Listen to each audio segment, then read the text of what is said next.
stood still when he said, John, go do my will. Go tell that long-tongued liar. Go and tell that midnight rider. Tell the rambler, the Welcome, gambler, ladies and the gentlemen. Welcome. It is the 27-hour transmission. We've got coming up so many amazing people joining us. We've had Joel Skousen, Tarpley, Albrecht. We've got coming up in an hour George Norrie, then David Icke. He's over in New Zealand, so we're playing with times right now. He may be on then or later. Mike Adams then, during real prime time, will sit in for 2 hours with us while I take my first break. And he's going to be interviewing a bunch of folks. Mike Adams always informative with a bunch of breaking news. We've got Alfred Adask then joining us. We've got a bunch of time for open phones as well. Tex Mars, a bunch of other people. Springmeyer, Aaron Dykes, Corbett, Watson, Reeves, Salente, Jim Mars, Alan Watt, Bob Chapman. And we're going to premiere. And, of course, Aaron always has to make something the very best and fancy, which is great. In the last 6 months, he's worked off and on this interview with Charlotte Iserby dealing with Skull and Bones. A lot of this has never been reported before. She's the person that gave Anthony Sutton the stuff that he put out that blew it wide open. Well, her dad was Skull and Bones and some other family, and she went into more detail than anybody ever has. And Aaron has been off and on, like the 3 or 4 days, working on this, working on it. There's nothing like a deadline to get something done because he's always busy doing other videos and other reports, just like I am. You know, it's hard to do new stuff or get other things done because you're always tied down with a bunch of other work. That's why we're doing this money bomb to hire another video editor, another researcher, reporter, trying to find somebody like Aaron Dykes who understands all this stuff. We want to hire 4 or 5 more people. So we also have some depth, a little bit of depth, so it's not just all of us constantly killing ourselves to get this info out, and a bunch of equipment we need to get, and a few crew members around here deserve a little raise or something. It's always good to do that for their hard fighting. So again, if you believe in what we're doing, it's free will. You're not forced to do it like the government does, coming and taking your money and making you do it. Donate at Infowars.com. You can also go to InfowarsMoneyBomb.com. And you can donate $5, $10,000. But I do not want people donating who are in bad straits right now. I'm not like the government that comes and takes your house when you can't pay your bills or your property tax. Or I'm not like the government that, I'm here saying if you have means and you like what we're doing and you want to see more of it and you appreciate the level that we're contending with the globalist at, then I absolutely want to expand what we're doing. And if you believe in that, please donate at Infowars.com or at InfowarsMoneyBomb.com. You can also donate by buying the books, the T-shirts, the bumper stickers. I mean, at a certain point, the bumper stickers we actually make no money on. No money on. You'll notice our prices just go down, down, down, down, down. Because all I care about is shipping masses of stuff out that warehouse. It's not about the money. I mean, it's okay to have a car that's, 3 or 4 years old so it doesn't break down. It's nice to have a house that's comfortable, have a mattress that is comfortable. But, you notice you don't see me wearing makeup here. You notice I'm not worried my hair's falling out.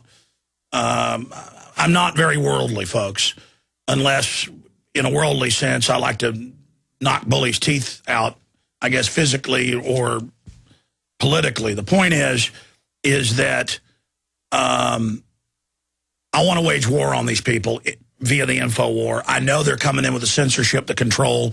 We need to launch more operations, more tentacles, because they've got their tentacles everywhere. We need to put our runners out even more and continue to replicate what we're doing and expanding it, because we are hitting pay dirt in the info war. We are hurting the globalists.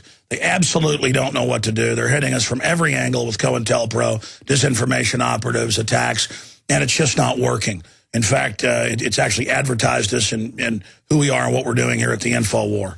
So again, my friends, I've been on air now, for only 4 hours. I tell you, it's Murphy's Law that I usually don't wake up in the middle of the night and can't go back to sleep. I woke up at 4 a.m., tried to go back to sleep, and I actually feel hammered today. But I'll hit my second and third and fourth wind.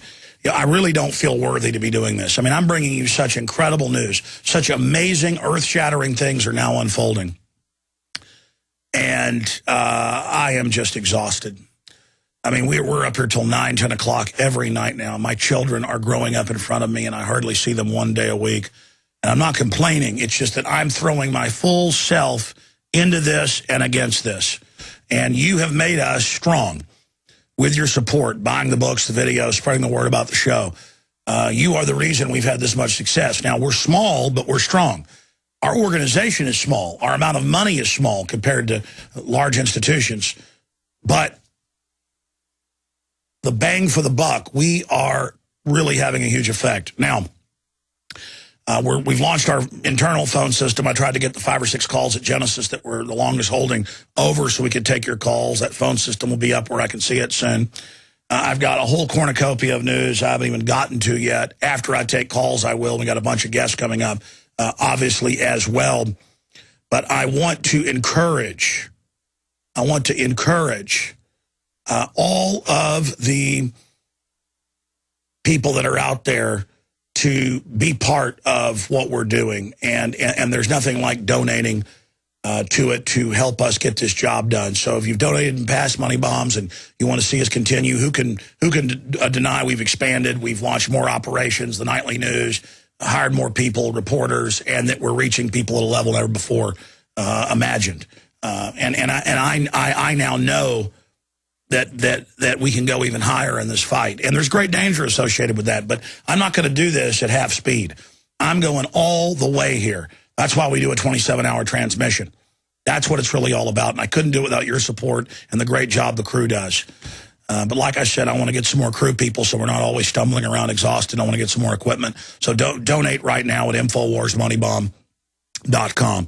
You know, a lot of you middle class and wealthy people out there who know this stuff's all real and you listen to the show, but you sit back there and think you're going to stay on the fence. If you're not going to donate or spread the word about this show or buy one of my DVDs and make 1,000 copies of it and give it to people you know, you better go broker some time. It's cheap on local AM station and do your own show. You better start a website. You better start a local newspaper. You better go down to city council. I'm telling you, we need all good men and women to come to the aid of humanity. This is all in right now. This is an all-in operation. I want everybody to go to Infowars.com and order the bumper stickers. We've got them at cost, whether it's packs of 15 or 1,000. It's all available there right now at Infowars.com to help spread this message, to get out front. Warrantless checkpoints, microphones in the trees and the telephone poles, total control, cancer viruses and the vaccines, GMO everywhere. I mean, wars, torture, secret arrest, a Nobel Peace Prize winner launching all these wars. I mean, God almighty, we got to turn this around together. And we're so close. People now know about the Federal Reserve. They now know about the New World Order. The globalists are now very unpopular. A decade ago, nobody even knew who they were. Maybe 2% of the population. We have come so far with the move to audit the Fed and abolish it. We can go so much further together. But more importantly than even donating, spread the word about Infowars.com. Spread the word about PrisonPlanet.tv. Spread the word about our free YouTube channel with 150 million views and growing just on one channel where it's all posted right there too. Just appreciate the information. Realize people have gone through a lot of trouble to bring you this. A lot of people died to bring you this information. I've interviewed a lot of people who've been murdered, okay? But we're standing in the sunshine, out in the light, as Jim Garrison said, that's the best defense. Now, I want to show you just a smattering of some of what we've done. And we're going to come back after a few of these and go right to your calls. The number to join us is 877-789-ALEX, 877-789-ALEX. And you'll be on, those of you we don't get to right away, you'll be on with Nori, you'll be on with David Icke, all the folks that are coming up. Mike Adams is coming up as well. I've got 12 of the reports Darren McBreen just happened to grab. Special reports, subliminal messages from the nightly news.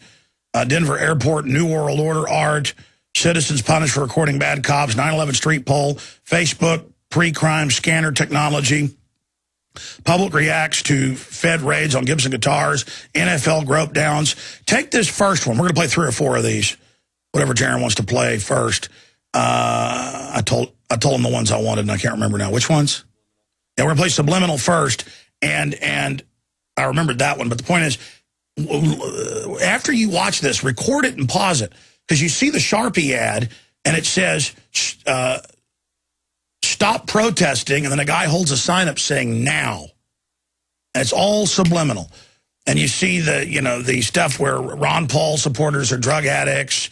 I mean, this is the kind, anything you watch that's globalist funded. 99% of these national shows have it. I mean, it is just everywhere. And because your subconscious mind absorbs it, the rest doesn't. We got that report. We'll play a few more and then come back and go to your phone calls. And we'll take a lot of calls throughout the evening. We're going to start going to calls right now. But again, InfoWarsMoneyBomb.com. Please get that address.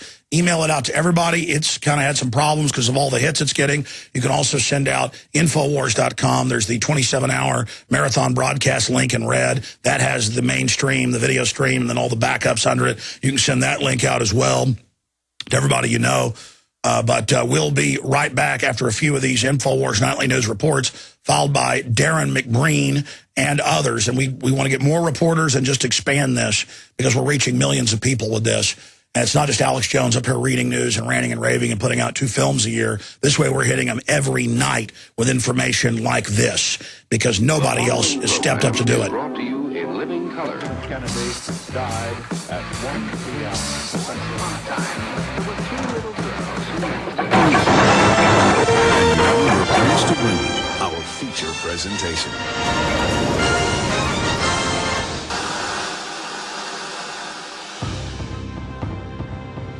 Every day, our senses are being constantly bombarded by subliminal messages that are found in TV, movies, and advertisements. The subliminal messages we are subjected to are unrecognizable by the conscious mind and only recognizable in our subconscious mind. The messages and imagery are passively absorbed and then stored in our subconscious, where propagandists deliberately implant artificial thoughts, which in turn can affect our actions and attitudes later in life.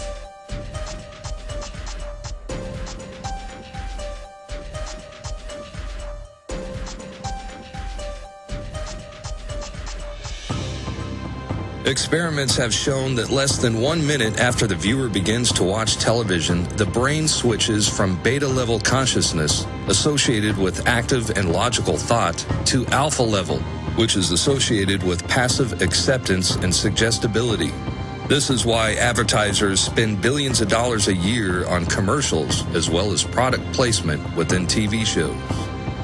Political messages are implanted in fictional TV programs as the relaxed, meditative state of the viewer is receptive to the programming. One example is AMC's Breaking Bad television series, as it depicts a meth villain as a Ron Paul supporter. I looked him up. It was one of these physicists, one of Hitler's guys, a physicist named Werner Heisenberg.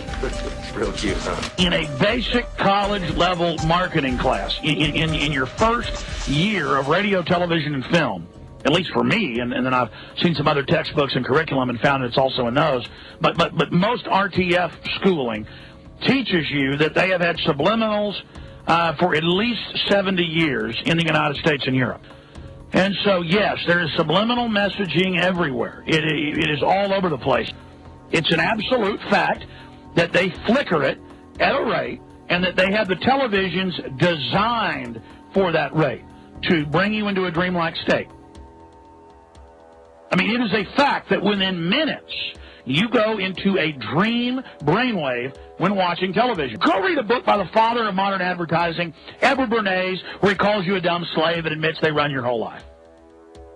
I've read both his major books. One of them's called Propaganda.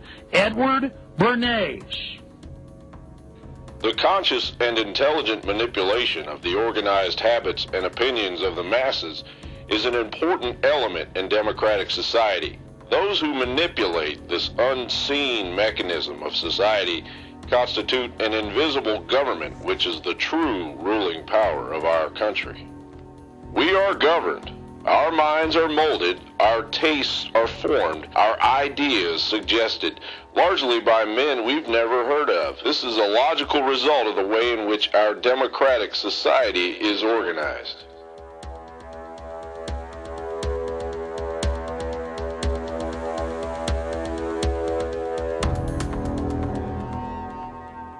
Alex. I'm Darren McBreen for Infowars Nightly News. We're here at the University of Texas in Austin just days before the 10th anniversary of 9/11, and we're wondering how many people are aware that there was a third tower that fell, Building 7, which was not hit by a plane, but collapsed demolition style at 5:20 p.m., many hours after the first two towers fell. What are your thoughts when you see that? This was not hit by an airplane. It collapsed many hours after the first two towers fell. I mean, it sort of looks like a planned demolition, but it could also be a lot of other things. Oh, wow. Have you ever seen that video before? I have, actually. It was, this is weird, but it was one of those conspiracy videos I saw, but yeah, it was pretty crazy, the video I saw. It just, like, dropped straight down. Have you ever seen the video before? Not at that building, no. No. Do you find it interesting that it was not featured in the 9/11 Commission report? It wasn't featured at all? That is interesting. That is interesting. And it looked, it was a very controlled blast, it seemed. What are your thoughts when you see that building go down like that? I don't really know what happened to it. I don't think anyone, the government probably wouldn't tell us. I'm actually in the College of Architecture as a grad student and have seen several demolitions, and it does look completely controlled. I mean, it looked like a controlled demolition. It didn't look like the explosion happened from one side, coming in or anything like that. It looked like it kind of happened from the bottom and just kind of imploded on itself. Is that the first time you've seen the video? Yes, definitely. That's the first time I've ever seen that, yeah. This is my first time actually hearing about Building 7, so, that tells you how much they've covered it, but that's very weird. It really looks like a demolition implosion. I don't remember seeing it at all. I remember watching both the second tower collapse live, and I don't remember hearing or seeing anything at the time about that. As most of the Infowars audience is aware, World Trade Center leaseholder Larry Silverstein gave the okay to pull the building moments before Building 7 collapsed. BBC's Jane Stanley even reported Building 7's collapse minutes before the event actually happened. You can even see Building 7 clearly behind her as she gives the report. Yesterday I watched a video where a news lady was talking and she said the third building just fell. But behind her, the third building had not fallen yet. So that's weird. Jane Stanley. You saw that then, yeah. Oh, of course, of course. She's like, oh, it fell down and it's still behind her. You would think that she would wait till it fell, even if she had insider information that the thing was going down. She has some sort of ESP. There are currently close to 1,500 architects and engineers who are saying that it was indeed a controlled demolition. Well, I mean, that's the kind of thing where we need some sort of investigation, and if the government isn't going to do that sort of investigating, then we need a third party to step in and, have the authority and the resources to do that. I mean, like a lot of people, question the Warren Commission. That doesn't make all of them kooks or conspiracy theorists. What do you feel about losing a lot of our civil liberties since 9/11? It sucks. You have people that can invade your phone calls and text messages and emails, and so you really don't have any privacy, and that really scares me. So I think that 9/11 was sort of the Trojan horse for all that sort of policy to come in. If you notice, there's free speech zones. We can only free speech in certain areas now. So, yeah, it's almost like everything that we once had is slowly shrinking. Is it worth it to make us more safe, to lose our liberties? No, certainly not. I mean, 9/11 was a terrible event, but in terms of the things that have happened since then making us more safe, I'd say that's the other side of the coin. Do you think there needs to be a new investigation into September 11th? I don't think it would hurt. I don't know how much we would know about it, or again, maybe how unbiased it would be, but I think it always is something that is interesting to look at further. I think America should demand a new investigation. Definitely be interesting to see things that I'm sure the government didn't want the public knowing at the time. The only way to get to the bottom of it is to do more research.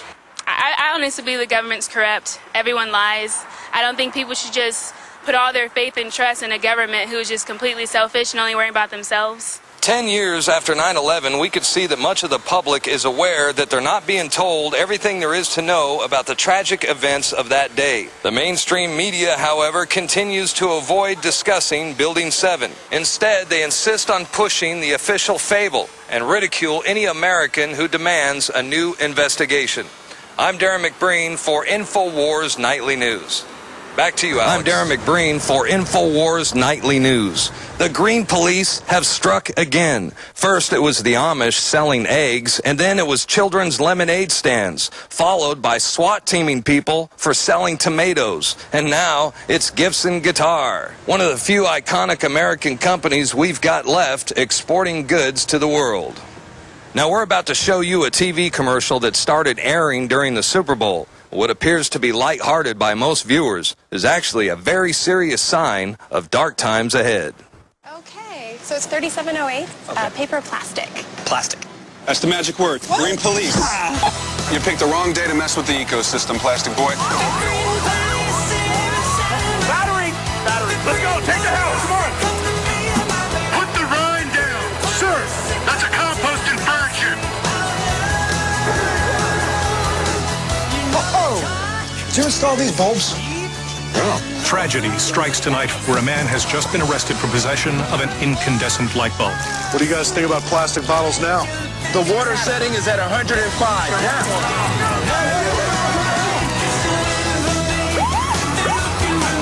You got a TDI here? Clean diesel. You're good to go, sir.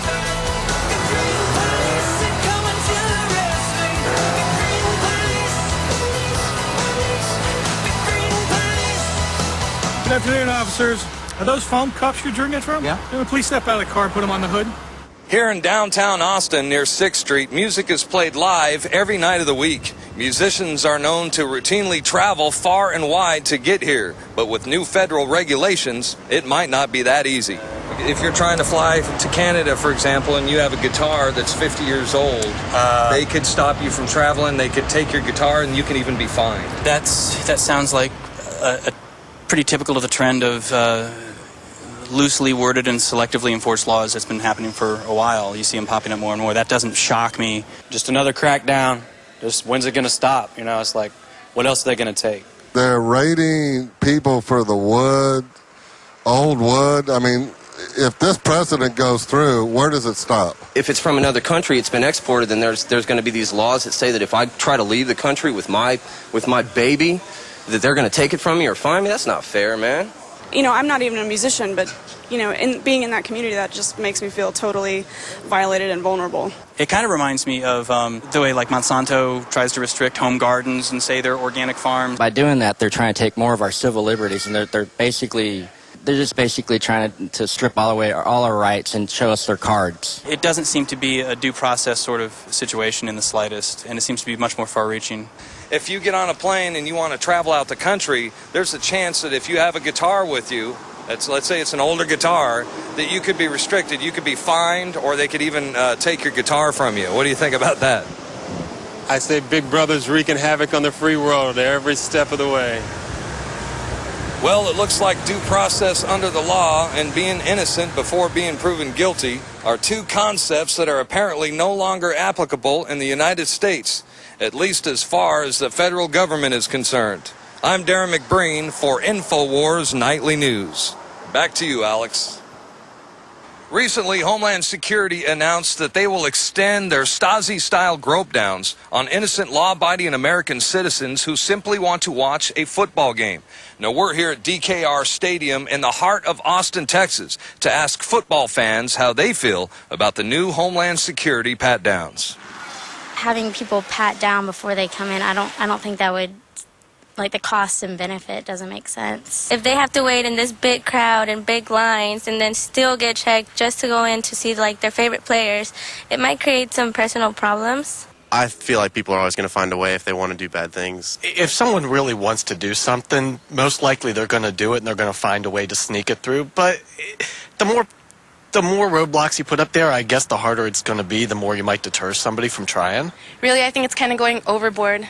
I'm not really for it. I don't think that it really will get anything accomplished. You know, you had the guy who tased the individual, and that situation was big, and I don't want to get tased, so in a way, it's, hey, that's security. It's what needs to happen. But in another way, it's really intrusive. Having Homeland Security at the entrance of the gates could potentially make it safer, but I also feel like it's a violation of privacy. Last Friday, Alex Jones called for a boycott of the NFL in his attempt to prevent America from continuing down its path to becoming a nightmare police state. Don't be part of this ritual of corruption. Boycott it, and even if you don't go to NFL games, talk about boycotting it. This USA Today poll on September 16th clearly demonstrates that most Americans disagree with these aggressive procedures. But the federal government and Homeland Security don't care. Even though it's a clear violation of our constitutionally guaranteed Fourth Amendment rights, they're moving forward with their plans. You know, a lot of privacy advocates are in an outrage as far as, and this goes with the TSA and airports as well, about children that are being subjected to the same pat downs. And where do you draw the line, and what's your feelings about, taking your kids to a football game and they have to be patted down as well?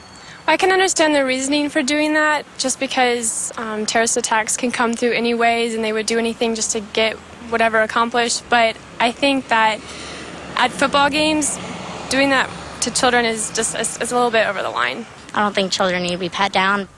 It would be an arbitrary age around 13, I think would be acceptable. Underneath that age, I think you should give children their space. Yeah, if you've got kids with you especially, you bring your son, your daughter, I don't know, it's a nice feeling that, okay, we a little bit of a hassle, slowed the line down, but I feel safe. I would hope that, reasonable minds would prevail, and they would just say, an 8-year-old kid is not going to be carrying a bomb of some sort. I would hope it doesn't get that far. If I have something where I don't feel like I should be touched, or I had a situation where I've been touched before and I didn't appreciate that one, I'm clearly not going to appreciate somebody who feels like they deserve to have to do it for security reasons. Like, that's not a good reason to be that intrusive to my body. The unholy alliance between the NFL and the federal government is merely the next stop on the road to transforming America into one giant prison camp, a tremendous price to pay. And as you could see, most people don't feel it makes them any safer. I'm Darren McBreen for Infowars Nightly News. Alex, back to you.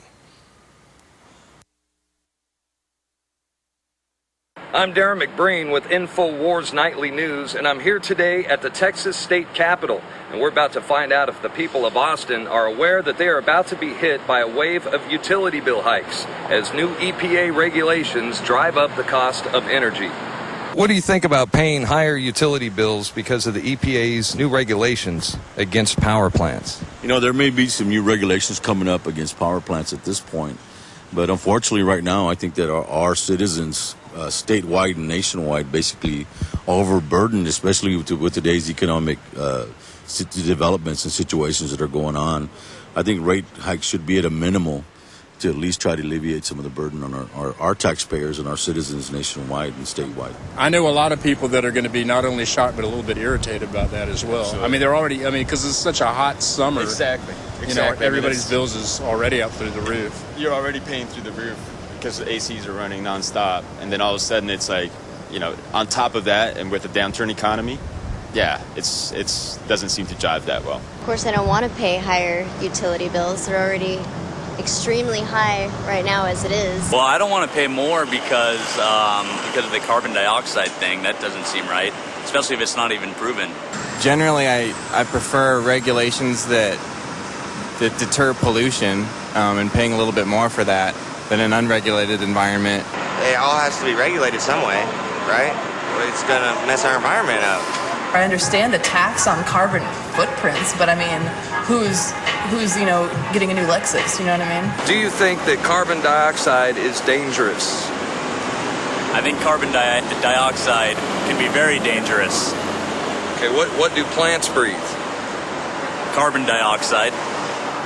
Yeah, I think carbon dioxide is definitely dangerous. Otherwise, there wouldn't be any rules and laws to prevent it being. What do plants breathe? Carbon dioxide. Carbon dioxide is turned into oxygen by plants. So, it has to be in the world. Obviously, it's not all dangerous. Carbon dioxide isn't a dangerous gas, but when there's too much of it, it's a problem. Carbon dioxide, even though it's a natural gas consumed by plants, it can be dangerous because, everyone says it has to do with global warming. Behind me is the Holly Street Power Plant. It was partially closed in 2004 and officially shut down in 2007. Now it's simply a reminder of Austin's energy independence. What do you think about the fact that General Electric, one of Obama's biggest donors, that they get a waiver and they will not be subject to the regulations? That sounds like politics and lobbyists at work. I mean, it's government, right? No surprise. Sounds plausible. Yeah, it sounds possible. There's no surprise about that. General Electric doesn't need any favors from anybody. They're a multi-billion-dollar corporation. Are you aware that some of these new regulations are also shutting down power plants, and this is causing some of the rolling blackouts throughout Texas? No, I wasn't familiar with that, actually. Didn't realize that was going on. Lobbyists make a lot of money striking these deals. There's a lot of things that we don't know, and how government, the tax breaks, the incentives, loopholes, you name it. So I think it's just one more to add to the list. Well, as you can see, Alex, the people here in Austin, they're aware that their utility rates are going up, but they're not sure of the real cause. This is Darren McBreen with Infowars Nightly News. You've got it. This transmission is coming to you. Waging war on corruption. All right, you are go. It's Alex Jones coming to you live from the front lines of the Infowar. Well, I'll tell you, the Infowars command base is hopping with little info elves. I guess that makes me the pot-bellied Santa Claus, bringing information warfare weapons to all the little children out there and all the adults as well that want to fight the New World Order. Thank you so much for joining us today. I'm going to go to Michael, Tommy, Jared, Sanchez, Matt, Jance, Julio, and others that were holding over from the last show. Then George Norrie scheduled to be on next. Then David Icke, and the list just goes on. And you just saw some of the nightly news reports Darren McBreen has done. I got a bunch of reports I filed, reports Aaron filed. Occasionally we'll play 15 minutes or so of those to give you an idea what we're building, what we're doing here. If you haven't been a PrisonPlanet.tv viewer, you haven't looked at our YouTube channel, we're now reaching millions of people a week just on the free streams and stuff online. Our Bilderberg coverage got 3.5 million views on Justin TV alone a few months ago. Not counting the radio show. The radio's great. It's our regular listeners that know the truth, that are the heart and the core of our operation to reach the rest of the world. But it's the new people that all of us, listeners and myself, really want to get to. And that's where your donations at InfoWarsMoneyBomb.com, or just go to Infowars.com. You can donate there, find the free video and audio streams. That's where the difference is really being made. And I see that the donations are really starting to accelerate in. Normally the peak time is 5 to midnight for donations. And so if you haven't donated yet, now is the time. We're trying to hit $500,000. We've never hit that goal. We almost hit it last year, $437,000. And I hired 5 new people and bought all that equipment and spent well over $400,000 over there on the other end. But what that does is it guarantees us that money to be able to hire 3 or 4 more people, get the rest of the equipment we need. And my goal is next year to not have a money bomb, but the economy's falling apart so fast, I can either do that or then just add that many more advertisers. In fact, I had 3 advertisers I was supposed to plug on the show every day and most days and don't even get to them, so they just get refunded. I mean, the problem is I get so obsessed with the information, obviously. But InfoWarsMoneyBomb.com, if you want to support getting the truth out to an even greater level. Who can deny we're the tip of the spear? And I want to thank all of you that have donated. We couldn't do this without you. Let's go ahead and talk to Michael in California. Thanks for holding. Mike, Alex, you there? Yes, sir. Thank you for calling. Okay. Thanks for putting me on. Thanks for being up for 24 hours for us. Try to get some sleep today. I want to talk to you about smart meters and the electric companies. I was years ago, long before smart meters. If you don't have enough power usage, they'll come and tap your box without you even knowing. Are you aware of this? Well, I know they engage in all forms of chicanery and spying on you. The systems are spy grids, but elaborate. Well, I had gone on a vacation, and I unplugged my refrigerator. I unplugged everything in the house. When I got back, my landlord said they had basically, broke the door down to the utility box room. The power company did, and they thought for sure I was manipulating the system. They even spiked my power. I mean, I had no usage, but a little bit. But that proves that they spiked it. So when I called the power well, there you company, go. They're using it for surveillance. I've seen reports they're using smart meters. If you're using too much power, then they SWAT team raid, and it's an old lady who's obsessed with fish and has, 20 fish tanks. I mean, it's all part of a surveillance society, the criminal government, along with the criminal corporations. Of course, it's California put this in. This was all Enron's plan, the same folks that gave us carbon taxes, who used to rape them for $1 billion a day during the summer, cutting off their power and then jacking up the price. It's just, we're run by crooks. And the sooner we figure that out, the better. Well, actually, that happened in Nevada, of all places. No, but I'm bringing up California because that's where I've seen the real horror stories, and you're calling from there. Oh yeah, they're doing it here too. But now the other thing is TSA. I think you might like this story, Alex. I was flying home from Europe this year. Had to go through D.C. Don't ever go through that airport. What a surreal Orwellian place that is. I'm sure you've been there. I told them that they couldn't touch me. And they said, then we're going to go in the secret room. Have you had any callers or yourself been in that little weird room they put you in? Well, I mean, here's the deal. I've said no to the TSA before. I've said no at checkpoints and filmed it and been arrested and things like that. But I had no sleep in Las Vegas. And they'd gotten me the Southwest Airlines business class. So it was like, I get to go bypass the line. And so I was late. And I come up and I say, I'm not getting the body scanner. And in a way, I wanted to document what the guy was going to do. And, he proceeded to do the groping. He didn't grab my, genitals because I was going to, really make an issue out of it. And I was saying I do this under protest, and I may still do something legally. But he said, if you prefer, we'll go in the private room. And was pointing at it. And I've reportedly, they strip search people in there. It's every pervert's dream. What happened? Okay, what happened was I refused to go through the microwave, right? And what they do, what they did to me is all of a sudden you can't go through anything. They make you wait outside the priest or the metal detector, and then all of a sudden they call it a guy who looks like Snoop Dogg, who starts barking orders at you, telling you to take off your belt, even though my belt didn't have any metal on it. They start. It's like a traffic stop. It's a drill sergeant. You're in an arrest situation here to break your will and train you to be a prisoner. So finally, they get you through there. They make you sit in a chair. At least this is in D.C. anyway. They make you sit in a chair in front of everybody. So it's like you're on stage now, and you're on the torture stage, right? You're in the town square in the stockade basically there, or the chair. And they start. You can't do this. You can't do that. They want to know what your cell phone number is, and they just start swarming you, right? Here comes the manly woman. They got the manly woman who comes out, starts barking orders at you.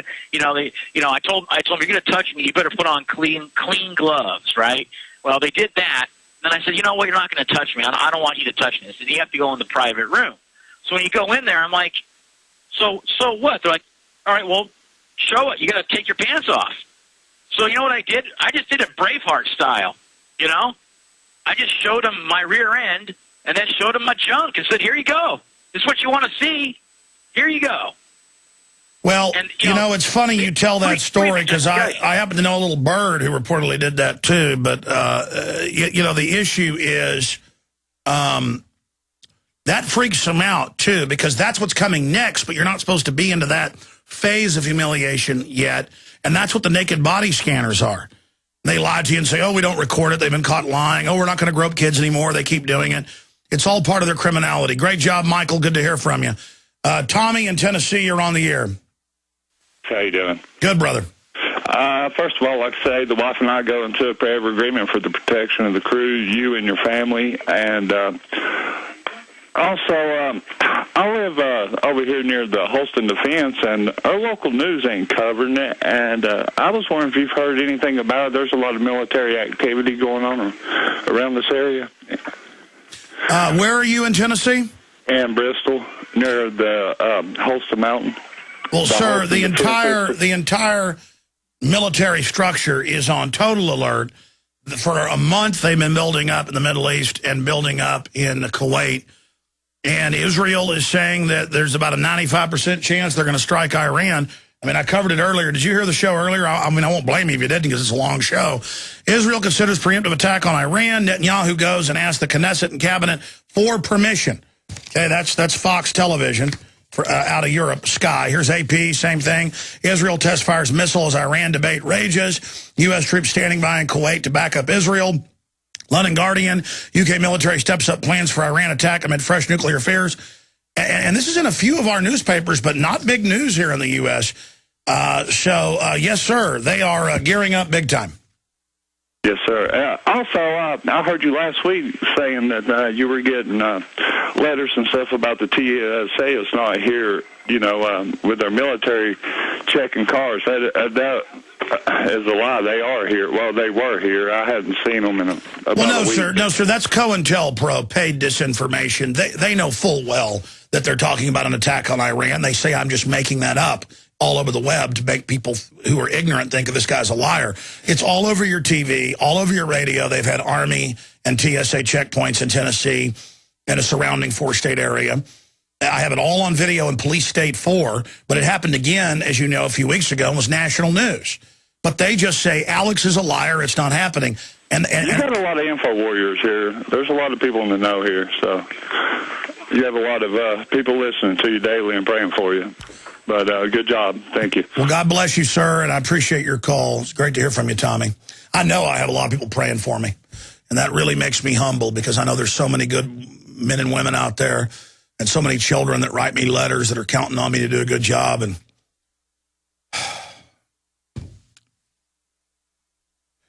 the system's just trying to overwhelm us right now. They really are. Jared in New Hampshire, you're on the air.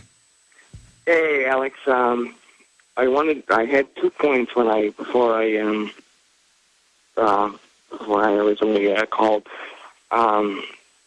When I originally was going to travel to the UK to do a foreign program out there, and I went down to the consulate to report to get my visa and stuff, and I paid with my debit card, and they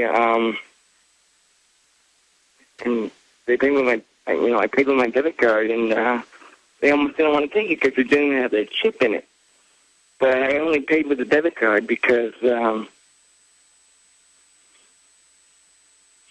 bank takes care of the exchange rates. Okay. Yeah. No, go ahead. What's your question? Have you had anybody call in and experience that before? Because I felt a little targeted. Your phone's a little muffled. Just real clearly, exactly what happened? I went down to the consulate to get my visa, and I paid with my card, and I paid. Yeah, they didn't want to take my card because it didn't have the RFID chip. Yes. What's happening is banks are announcing dozens of new harassing fees. You're treated like a criminal. Every time I go out of town, my cards are turned off, no matter where I go. And I've got to call and explain who I am, that I did get gas in this town. I can even go to Dallas, and they turn my cards off. And it's just all part of this system. They call it security, but it's total control. And more, they're refusing cash, but also most forms of credit card. And then they're just going to force us into this cashless system. Yeah, but like I said, I mean, they want cards with only the RFID chip. Like, they didn't want to, like, I had a signature on the back of my card. It was authentic. Well, sir, it's all part of this system. They want the cashless society, and so they can track you, understand and control how to better rape societies, track human activity, destroy underground economies that can keep us alive, shut down our societies, and also tax us and control us at every level. I appreciate your call. I know it's terrible, Jared. Sanchez in California, welcome. Hey, Alex. Thank you for taking my call. I just wanted to go ahead and express how I'm just angry. I'm pissed off at what's going on with the media, how it's just not reporting on Ron Paul reporting on anything. They're all paid and bought for. And, well, as you know, Sanchez, they've put out 2 scientific studies as if we need a study. We've done the math here. He gets 4 minutes to speak. Then the next person gets 8, and then 9, 10, 12, 14, 15 minutes. He gets the least amount of time to speak. He gets the least amount of attention. The attention he does get is negative by both parties and all the media. Why? Because he's real. All the rest aren't. And that's why they're doing this. And it's another illustration of a guy who knew our problems, knew history, accurately predicted it. Now it's all coming down, and the system is scared to let people know about him. Yeah, no, that's exactly what's happening. And you know what? It makes me think, well, why don't we do something? Why don't we make the media report on this? I mean, they're giving us trash all day long. Why don't we fight back? And so I have an idea. You know what? I have an idea, and then I want to hear yours. We should pick a date, say 2 weeks from now. Let's say 2 Thursdays from now. Guys, we pull up the date 2 Thursdays from now. Whatever that is, that'll be November, or shoot, let's make it next Thursday, or next Tuesday, whatever. We should pick a date, pull up a calendar. We should pick up a date. In fact, let's not wait too long. Let's pick up a date, or maybe we should give it longer. I mean, I'm kind of brainstorming here. Maybe it should be early December, where everybody goes and protest the biggest media outlet within 20 miles of them, and bullhorns them and speaks out and hands out Ron Paul blackout flyers pointing out he's being blacked out in the media. What's your idea? I like that. That's good. That's good. My idea is I'm not really that good at explaining. I'm not as eloquent as you are. No, I'm not eloquent. I'm a hillbilly. Tell me. Okay, so I watched this documentary. It's not like a conspiracy one, but it was really good. And if you haven't seen it, Alex, I recommend that you watch it. You can watch it on Netflix. It's really it's entertaining. It's really cool. It's called Exit Through the Gift Shop. And what it's about this street artist named Banksy. And he's probably the most famous street artist in the world because nobody knows who he is. He's kind of like the Robin Hood of this underground world of street art. And this documentary kind of covers a little bit of that. And it's just real interesting the way that it's made.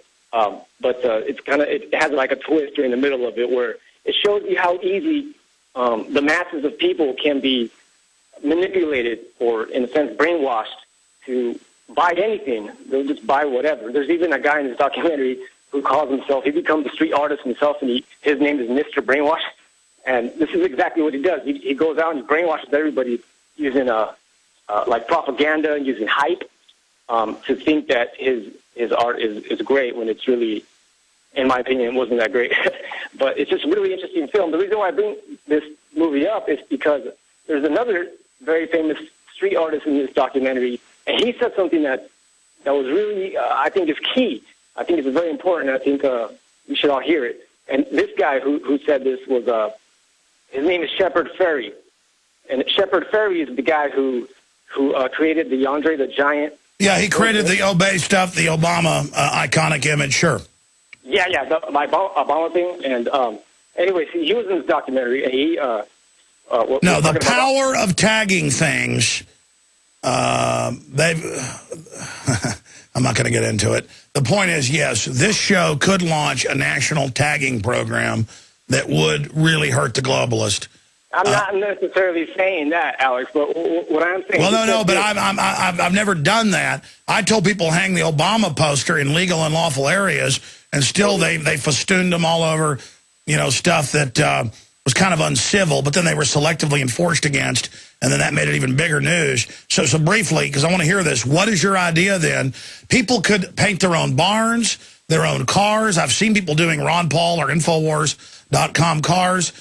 People could, what are your ideas to really grab people? I'm trying to explain it the best I can. This guy, he said, in regards to talking about this Obey thing, this is what he's really known for. He was talking about it, and he said that when he was doing it, he just started it out as an inside joke between him and his buddies. And he was just doing it for fun, going out at night. And, yeah, he was putting this stuff illegally up on, like, walls, stickers and stencils and stuff like this, and on billboards. Of course, he was doing it illegally, but just if you flash forward years later, like, this guy's made an industry of it. Now Obey is like a clothing line. People all over the world are wearing Obey T-shirts. I have a bunch of them. And one thing he said is... Yeah, I know, and he claimed he was a guy that was anti-commercialism. And so you're talking about creating some type of Ron Paul movement like that. Certainly Ron Paul movement is 100 times bigger than Shepard Fairey. He's more of a leftist, but I do understand taking kind of that model and doing that. That's what we did with the Obama poster. I want to show people right here, and I appreciate your call. Was that the basic idea, Sanchez? Yeah, that was the basic idea. I was thinking, since he did something like that, if we all had just at least one image that we could all at the same time, because that's just one guy that did that. And imagine if just half of your listeners, or even like a quarter of your listeners, were to do that. Then I mean, yeah, we could have an image of Obama as a ghoul and put under him murder prize winner or murderer. And then when people say, "Why are you calling him a murderer?" we say, "Well, he's the Peace Prize winner. He's for torture and all these wars." And you know what? I think you're right. I think we'll come up. Or Ron Paul, Alex. What about Ron Paul? What do we do with image of Ron Paul? Some kind of universal one that you guys can make the art for, and then it could say, not a puppet, or it could say our last chance, and just everybody, all the Info Warriors at the same time, puts it out everywhere, because there's so many people that don't even know who this guy is, Ron Paul. No, I agree. That's a good idea. Not a puppet. They fear him. You know what? I will launch next week. I'll get my graphics folks to put it together. We'll launch an iconic image of Ron Paul, his face, with a simple slogan on it. It's a genius idea. God bless you. By the way, speaking of getting the word out, $5.95 for a 25-pack of my bumper stickers at cost. The Infowars.com sticker. The In the Fed, Arrest the Bankers, Infowars.com sticker. The fluoride, there's poison in the tap water sticker. This has made the news around, that one. 9/11 was an inside job. Right there. Right there. These stickers, 25 of them for $5.95. That is at our cost. Infowars.com. We buy these 20,000 at a pop. Okay, Sanchez made some great points. I want to get to Matt, Lance, Julio, Tina, Zach. I can't tell who was holding when the last hour ended and who's new here. I got George Norrie coming up here in a few minutes, but I will continue with your calls. I'm going to go ahead and go to a couple more short little pieces, whatever ones we haven't played, Jaron, be my guest. We're going to play the Facebook one, and we could also play the Denver Airport and the Hop Dotties one about the fluoride stuff if you want. So, yeah, play whatever you want while we're getting George Norrie on the line. And then we'll talk to George for 30 minutes, then we'll go back to your calls, and then David Icke's coming up and a bunch more. We're broadcasting, if you just tuned in and we're watching, for 27 hours straight. And we are now into almost the end of hour number 5. And I'm going to go until a little bit past 5 o'clock. And then my first real break, Mike Adams is going to be in here for a couple hours. And then he's got a bunch of guests lined up and information and your calls and news, a bunch of breaking stuff about evil raw milk criminals that need to be arrested for drinking it now.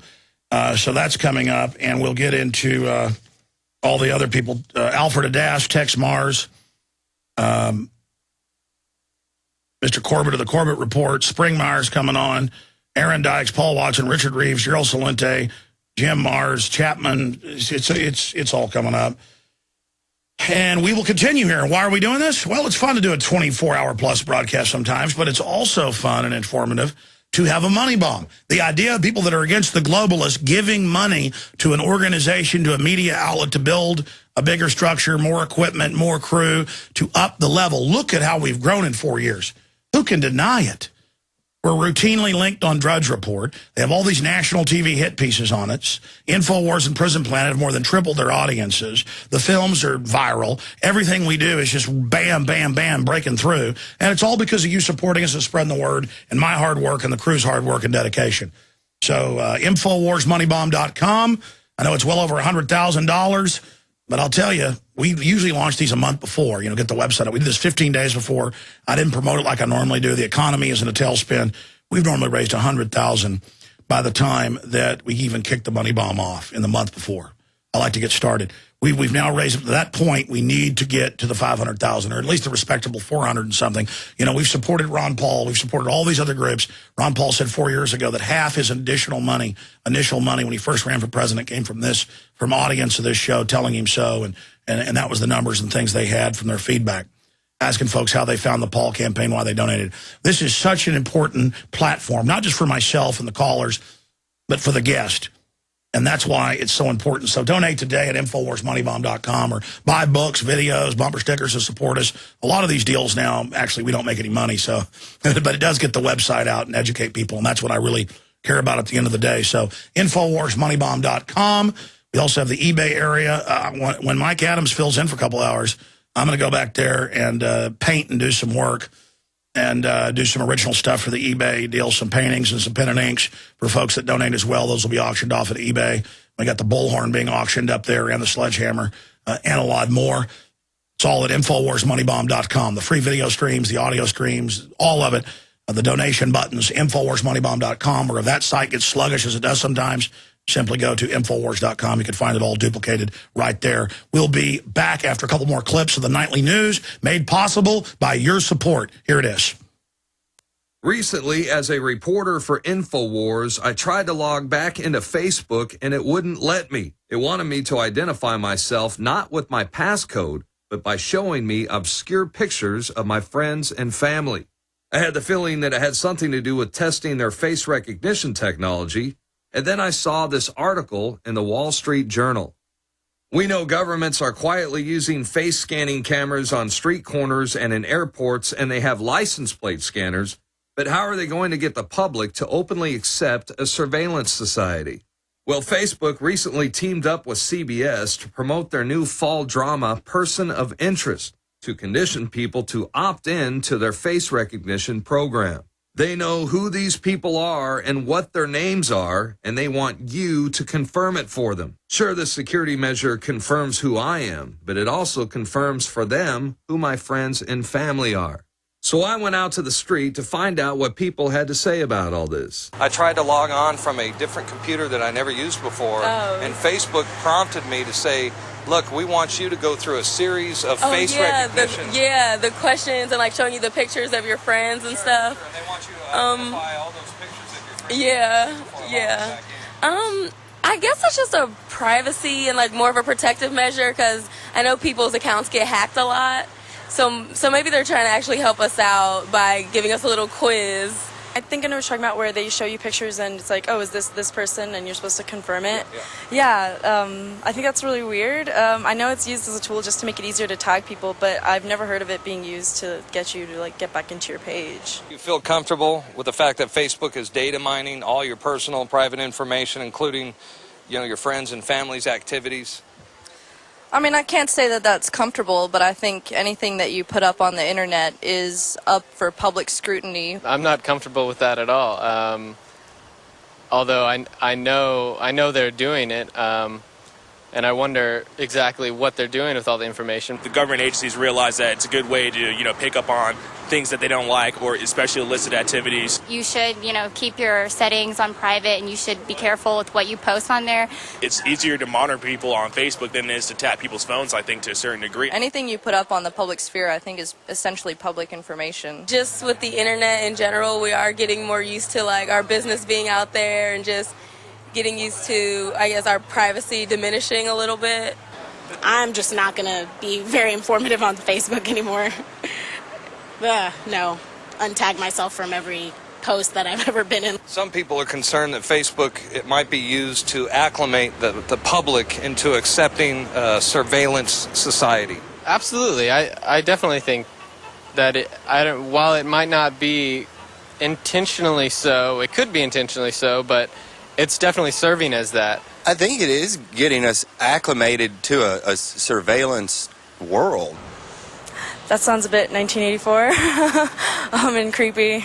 People are getting really used to sharing all kinds of information, putting everything about their entire life online. We're putting a lot of information in a public sphere, and that information is accessible to anyone. I think it's definitely acclimating people. Who knows if that could be used for good to hold us to a higher standard or for something else. It's really about what we do with it. I personally love Facebook, and it's just a way for me to keep in contact with my friends who live all over the world. And for anyone to use that for like keeping track of people, I think that's just really creepy, actually. I don't feel comfortable with that. It's incredible. Internet kill switches, cybersecurity, the takeover of the web, warrantless wiretapping. This is America 10 years after 9/11, and it has nothing to do with keeping us safe. Zuckerman, the owner of Facebook, insultingly called his own users dumb Fs. But worst of all, once you've posted your photos and your personal data on Facebook, they say they own it forever. You can make your account private, but it's always there. They're using it. Social networks like Twitter, Facebook, and all of it, they have deep government ties. Google was set up with funding from In-Q-Tel, a company whose main client is the CIA. As Wayne Madsen reports, the CIA has always used the popular media of the day to push their propaganda.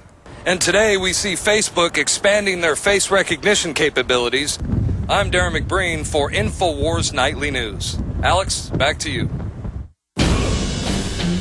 We now take you live to the Central Texas Command Center in the heart of the resistance. You're listening to The Alex Jones Show.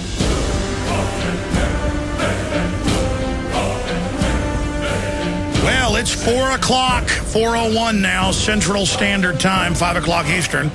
And George Norrie, one of the hardest working guys in the media, and of course one of the most listened to and watched, is our guest. He's a multi-time Emmy Award winner for his news TV coverage.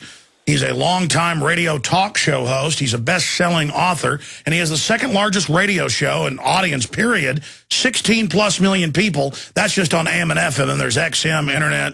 It's just amazing. And he really, more than anybody out there, if you had to put it all together, helped bring my message of information to the general public in the last 8 years, having me on as a guest at Coast to Coast AM, coasttocoastam.com. And by the way, he invited me on this next Monday. It was funny. I mean, I invited him to pop on here and kind of begged him because I know he's a busy guy and needs to get some sleep. And then I kind of said, hey, I like to do the full interviews. I like popping in during the news. He said, all right, Alex, you're on next Monday. But then they told me what they wanted to talk about.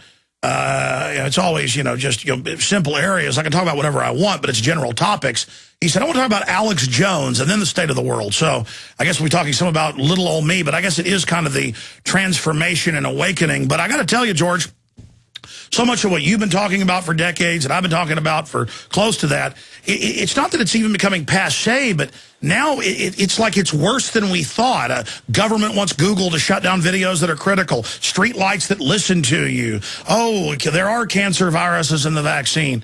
I mean, it's like if we're almost becoming passé at a certain point or mainstream, then how much worse is it that we don't know, George? Alex, it's George Orwell. It's 1984, except he was off by 20 years. Yeah. And, here we are right in the middle of this. When you hear stories that Homeland Security wants to monitor the social networks just to see if there's any potential of civil unrest, these are scary times that we're in right now. Technology is one of the main reasons these things have happened to us.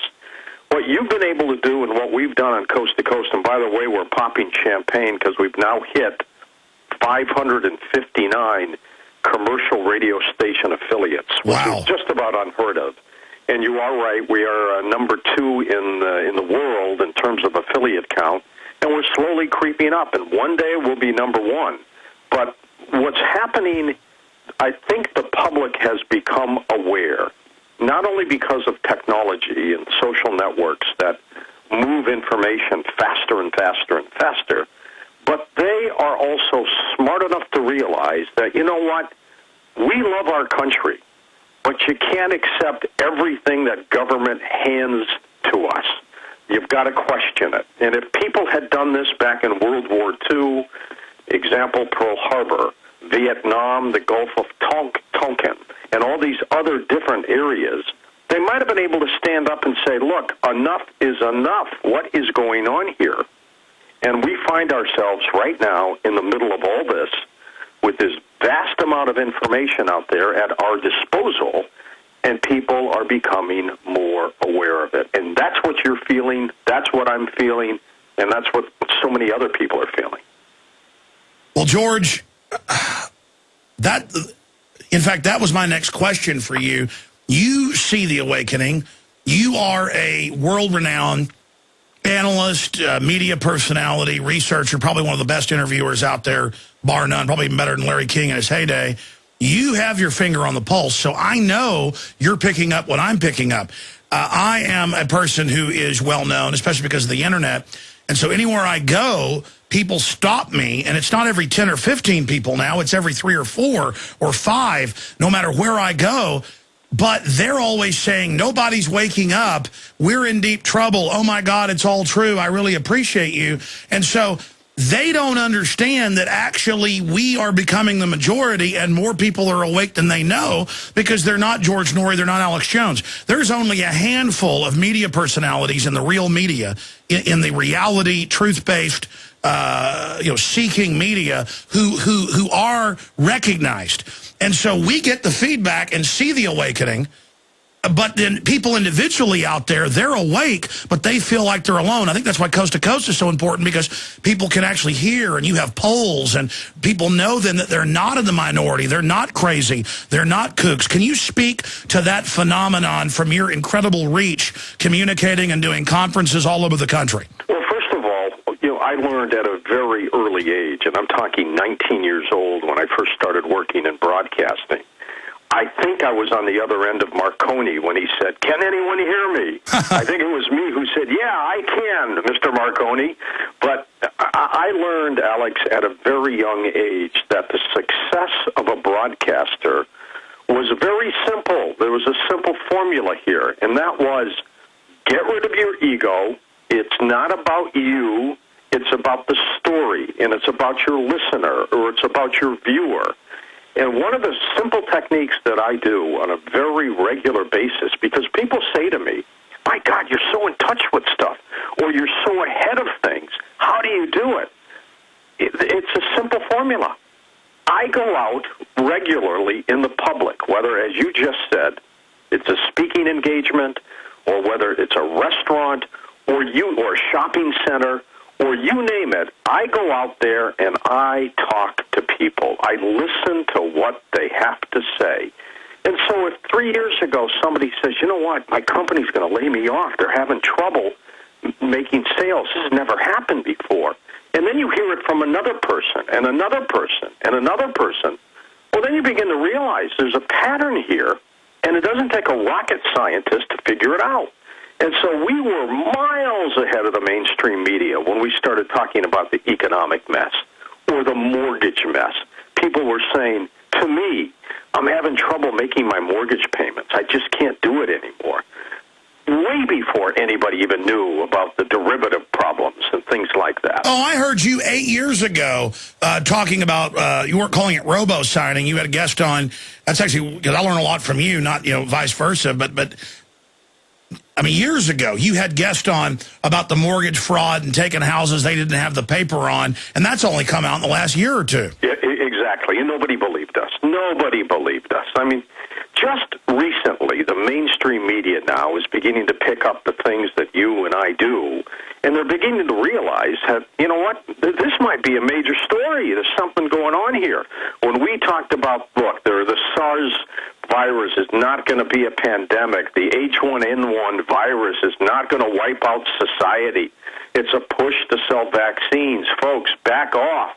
And they had like 200 cases worldwide, and I'm going, this is ludicrous. We get 36,000 deaths a year just in the United States from the so-called seasonal flu, and that's what they think we have. And I'm saying, if there's any pandemic, it's the seasonal regular flu. It's not all this other bunk that they're throwing at us.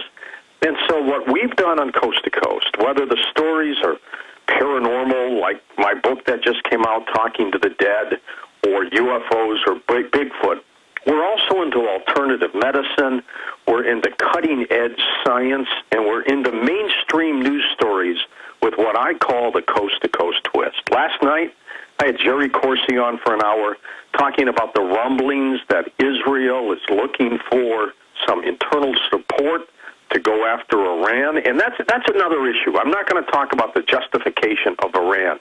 I think they harbor terrorism, and something needs to be done. And most Iranians, by the way, who live in that country, want a pro-Western type of life.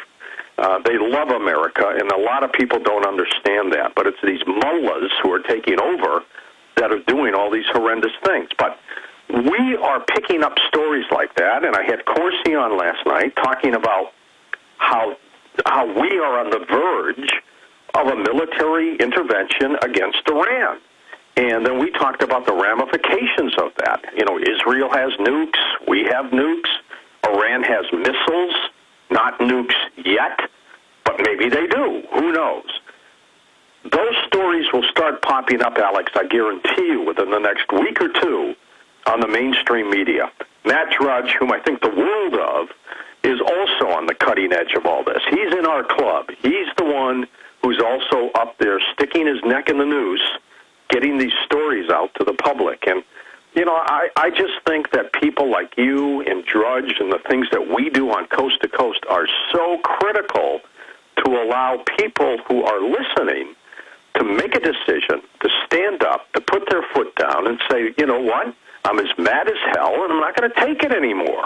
Well, I agree with you, George, and there really is a club. I would say George Norrie, Matt Drudge, Alex Jones. I mean, who else is there on a huge scale? I guess some of the other coast-to-coast hosts, Ian Punnett and others. Who else is out there actually even raising real issues? You know, people sometimes call me and they say, well, you know, they get into some wild stuff on Coast to Coast AM, but I can't quit listening to it. And I'm like, regardless, it's healthy to talk and explore everything. And 10 years ago, I didn't have this view. Now, as I've learned a little, because it gets you to think about other things and have an open mind. It's the closed minds that are the big problem that we face as a society. And then I realize things I talk about, even though I know they're documented and true, other people just aren't ready to be able to face it and deal with it. And so I want to bring you to, I want to get into the whole New World Order and the Vatican calling for world government and global regulations, you have global currency, which means global tax. So don't let me forget to get to that with you, George. But let's get into UFOs now, because no one can deny that back when Art Bell was pioneering really deep discussion of this type of stuff, and we're on a planet, we know there's all sorts of weird stuff going on. It's in the Bible. It's in the Sumerian text. They got helicopters carved on the side of the pyramids, you know, down the tombs. We know there's a lot of stuff we don't know that's, you know, going on. I mean, we know we have knowledge of a very limited spectrum. But now with government coming out more and more, now with, speaking of the Vatican, saying get ready for something and, you know, contact, from you're in the middle of it like nobody else, you're focusing on this every day, do you think they're getting ready to disclose something or to stage something to try to unify the planet, as some government documents and world leaders have talked about? I mean, if you had to crystallize it, what's going on with the off-world or on-world life forms? A couple of years ago, I was at a conference in Washington, D.C. that Steve Bassett had put on. It's exopolitics on UFOs, and Steve has been a guest when I was doing my little local St. Louis show back in 1997. He's been a regular guest on Coast to Coast. He believes that government will eventually disclose. Well, he and I are at odds on that. I've told him at no uncertain terms will government come forward and tell us that we are being visited by extraterrestrials. They just won't do it. They fear collapse, loss of control, and everything else. Be that as it may, whistleblowers, those within government, continue to come forward to say things like Apollo 14 astronaut Edgar Mitchell, claiming that, yes, we're being visited, they do exist, and this is what's happening. So that is going on, and that's going to get bigger and bigger and bigger. Now, you talk about a false flag. Project Bluebeam is supposed to be a government program where they will one day send holographic images of UFOs over major cities in the United States, much like the movie Independence Day, where we would see these craft one day and panic and say, please, government, save us, please, help us, do whatever you have to do. Then there comes martial law and more control and everything else. There's that possibility that a plan like that is there somewhere on the table, ready to be implemented. In the next year or two, probably not, but I think it's out there. But to answer that question about disclosure, it ain't going to happen. I think we're being visited. This is a vast universe. I think one is foolish to think that we are alone in the universe.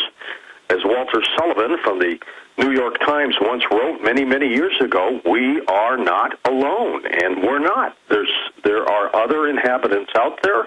They've learned different kinds of propulsion. They're not coming here the way we, zoom around in space.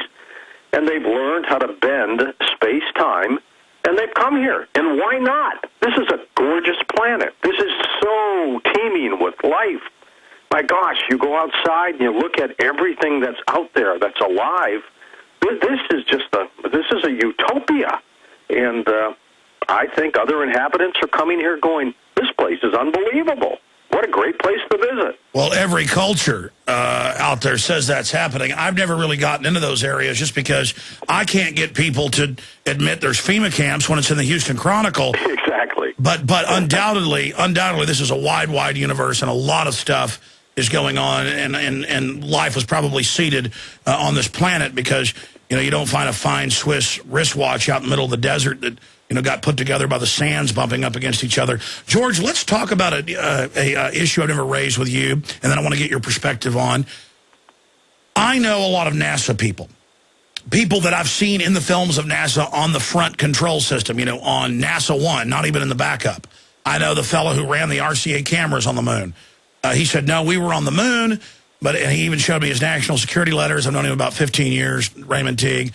And he told me some stuff privately, said he'd say it on air. Once he got on air, because he thought he had a lot of heart trouble at the time, and he's still alive, but he thought he was going to die soon, so he told me some on air. But then I've talked to other people in NASA, and they say basically there is some manipulation going on, but it's to cover up the real technologies that the U.S. government has. Look how advanced the Germans were at the end of World War II. They still say the SR-71 Blackbird's the fastest plane we've got. We see the stealth helicopter crash. But he wouldn't go all the way, but he basically said, we've been to the moon and more, and some of the stuff you saw that looked like fakery, that is just basically stuff for public consumption, but that the space program is way more advanced. Then I talked to Dr. Bob Bowman, the former head of Star Wars program, and he said, well, it's classified, but yes, we had drones in space with DU Sabo political decapitation systems, to kill major government's leaders in an hour in the 70s. Star Wars didn't really start in the 80s. So there's my preface there. What is your view on the space program? They're claiming it's basically over now. What's going on here? I will paraphrase a coast-to-coast guest and our science advisor, Richard C. Hoagland, who heads up his own website called enterprisemission.com, of which he believes that there is another project up there in space that we don't know anything about, that is a black ops program, and that they've been up there for a long, long time. Maybe they've still gone to the moon, who knows, but that they have conducted and have continued to conduct various experiments, surveillance techniques, you name it, up there in space. There is no doubt in my mind, Alex, that with the kind of technology we possess in the United States, that we have utilized space for incredible things, and we don't, as the American public, understand or know about. Is that smart? Well, let's say if I were president of this country and I needed to protect everybody here, I would probably approve some kind of black ops program as well. The danger with all of that, however, is what happens when you get someone else who is not as caring, not as thoughtful about people, but happens to be more concerned about control and manipulation and staying in office for the rest of his life? That's the problem with everything that's going on right now. I have no problems, personally, going through airport security and having them check me out and having them say, you know what, you're clean as a whistle. I feel safe on a plane when they do that. But what happens one day when that government decides, look, we're going to kick it up a notch or two. We're going to do this for control. We're going to go by their houses, and we're going to take infrared scopes of everybody inside, and they won't even know we're outside, and we can see what they're doing in their house. We can watch what they're watching on TV, and we will control everything. We know where they put their guns, so we know where to go at any given time. That's already the danger. That is the danger. That's already happening. They've now, I knew about that 15 years ago. Now MIT's announcing it, but you just hit the heart of it. from the people I've talked to, and they admit that over 90% of the space program's classified military, that they early on sold it on, we've got to dominate space, we've got volunteers that are ready to die, but we can't have all these people dying in the space program in front of all the little old ladies. We'll have the public space program to fund everything, but then we'll have the real space program going on. And that's basically what I've been told by some pretty high-level people. And then Buzz Aldrin came on and said, yeah, the pyramids, yeah, something designed them. Yeah, there's an obelisk on the moon of Mars. And then I heard there was a fracas over that. I was at Charlie Sheen's house. This is a true story. Buzz Aldrin can be asked this. Because I've asked him back on, for whatever reason, even though his secretary said, oh, we love you, we like you, he's ready to come back on. Yeah, we like what you're doing. And then later he wouldn't come back on. It's been about 2 years. And I'm telling my producers, go after Buzz Aldrin. But I'm publicly bringing this out. On that interview, just type in Buzz Aldrin talks about monolith on the moon, and it'll come up. He said some really wild stuff. Never heard him say anywhere else. I'm at Charlie Sheen's house. This is like a year ago, right before the whole meltdown and all this. Yeah. And he goes, hold on, Buzz Aldrin's calling. We're going out to dinner in a couple nights. Too bad you're not going to be here. And he answers it. It's on record on TMZ, caught Buzz Aldrin and him at dinner a couple days after I left. Point is, Buzz Aldrin, and he goes, hold on, I'm going to put you on speaker. Got my friend here. Puts him on speaker, iPhone, sitting here outside overlooking the Hollywood Hills, Charlie Sheen's backyard in Beverly Hills. And it's Buzz Aldrin going, yeah, great. Well, sure, I heard you want to go out to eat with me. All right, because Charlie likes to go out with interesting people, to dinner. And he goes, all right, yeah, sure. How about in a couple days? Let me check with, this and that. And he goes, but let me tell you something. So they talk for about 15 minutes, and he knows we're on speaker. And he says, let me tell you, in 2 months, they're going to announce water was found on the moon. I've known this for a long time, but now I can tell you, Charlie, we'll talk about it at dinner. Yeah, they're going to claim the Indians found it. Yeah, they're going to do all this. And I'm sitting there hearing this, and I even told my wife about it, and Charlie could tell the story, and then Buzz, hung up. And then it wasn't 2 months. It was about 4 months later they announced water found on the moon, Indians find it. So, right there, I got a window into something crazy. I'm sorry, I'm supposed to be interviewing George Norrie, but, I'm asking you, what do you make of that? Well, first of all, Buzz is a great American and one very different kind of guy. And, he took a swing at a guy who wanted him to pledge on the Bible that we never went to the moon when these guys all risked their lives to do whatever they had to do. So he's a different guy. I was on the Larry King show, Alex, with Buzz a couple of years ago, and we were going to talk about UFOs and everything else, and I'm on with a group of other people. And Larry turns to Buzz, and he says, now tell us, what did you see? And then the story had to do with, did the Apollo 11 astronauts, Neil Armstrong, Buzz Aldrin, did they see a UFO trailing them as they were going to the moon? And, Buzz just completely ignored the question and started talking about the capsule and how things work and separate and stuff. And I'm looking at Larry going, Larry, push him, get the answer, let's do it. And Buzz just never would go there. But, he's a different kind of guy, and I think the NASA guys are all different. And I keep citing Edgar Mitchell, whom I know well, and I've been to events with him, and I've sat down to dinner with him. And he tells me, he says, George, I'm going to tell you something. I haven't seen anything weird on the moon, but I'm told by people within government that we're being visited, strange things are going on. And he said, I believe these people. And I told him, and I believe you, Edgar, and that's the way it is. Ingo Swann, who was the father of remote viewing, who was set up by the U.S. government, the military, to set up a remote viewing program so we could spy on the Soviets at the time. He remote viewed the backside of the moon, and he contends that there are structures on the moon, that there are things there, and if this universe is indeed 14 billion years old, and our solar system is 4.5 billion years old, there's a high likelihood that that moon has been used as a stomping off ground, as a base. But the other thing that a lot of people don't understand, Alex, and that's why we turn to people like Michael Cremo, forbidden archaeologist. This is an old planet.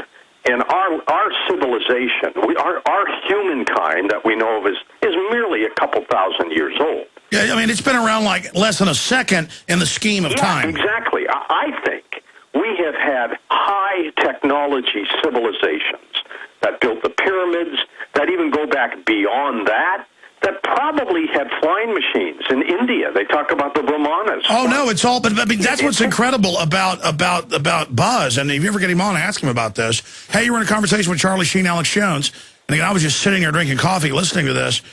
But again, Buzz was saying, oh, we've always known, but we kept it secret, but now I can talk about it. It's going to come out in a few months. That was nowhere on the news.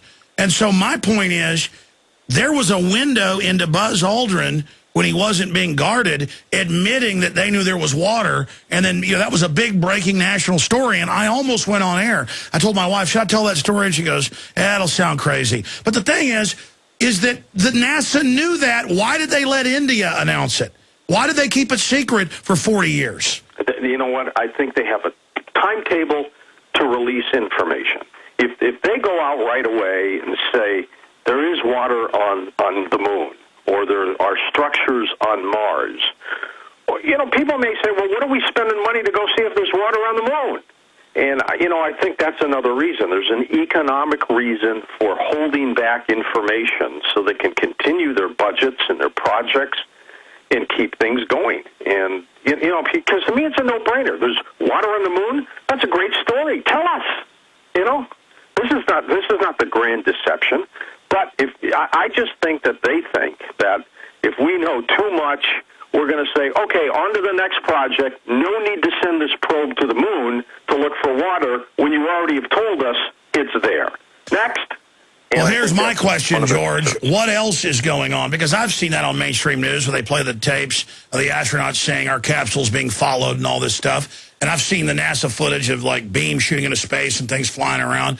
I mean, the point is, what else don't we know then if they won't even tell us basic stuff? I mean, here's the thing about Aldrin. He's on the show. I'm not even bringing this stuff up. And he goes, we can find the clip, actually. He's like, yeah, who do you think built the pyramids? That stuff's all over. Yeah, that's what we're talking about. Obelisk. That's where we need to land, Alex, on that moon. And I'm like, Buzz, what? I mean, it's not even a UFO show.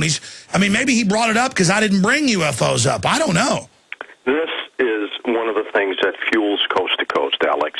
It fuels your program, too. We deal with the mysteries of the universe. People have an opportunity to sit back and think. I have physicists on all the time, and I always ask them, tell me about the Big Bang. How did some little minuscule particle blow up and we have all this mass? How did this happen? And you know what? I've still not been given a good answer. There are more mysteries out there than I think we'll ever uncover. Well, George, scientists all the time, 500 years ago or 600, they thought the Earth was still flat. That was absolute fact.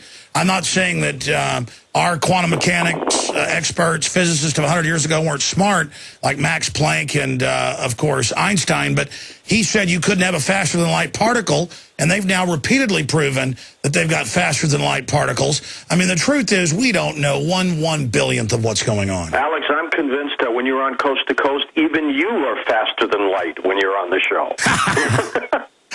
Oh, man, the show does go fast. I've had you almost 30 minutes, and I know you said you'd say 30, 45. I know you're a very busy man, and I know you've got a 4-hour show coming up tonight. And I've got a lot of callers, but they were from earlier, so I'll get to them after you go. Can you stay 10 more minutes with us, George? Sure, love to.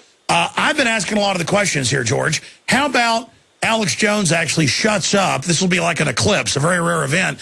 What is on George Norrie's mind? What are you most passionate about right now in your research? What's coming up tonight? Well, tonight, on the program we're talking about the search for Atlantis, and again, classic coast-to-coast type shows. But what I have a passion for, Alex, is just trying to find the truth. Whatever it is, wherever it might take us, good or bad, I want us to know the truth. And I want this planet to understand that our role here is to make human beings a little more comfortable and to stop the oppression. Look, I'm all for a great military. I spent 9 years in the Navy. I think we should have and continue to have the strongest defense that this planet can muster. We should have all the technology that is available to us. But our role should be to go into countries where people are being suppressed and get rid of those low-life dictators and make these planets better for people. And that's what our role should be. We shouldn't be occupying, taking over. We shouldn't be an aggressor. We should merely be taking care of people who are oppressed. And who could argue with that?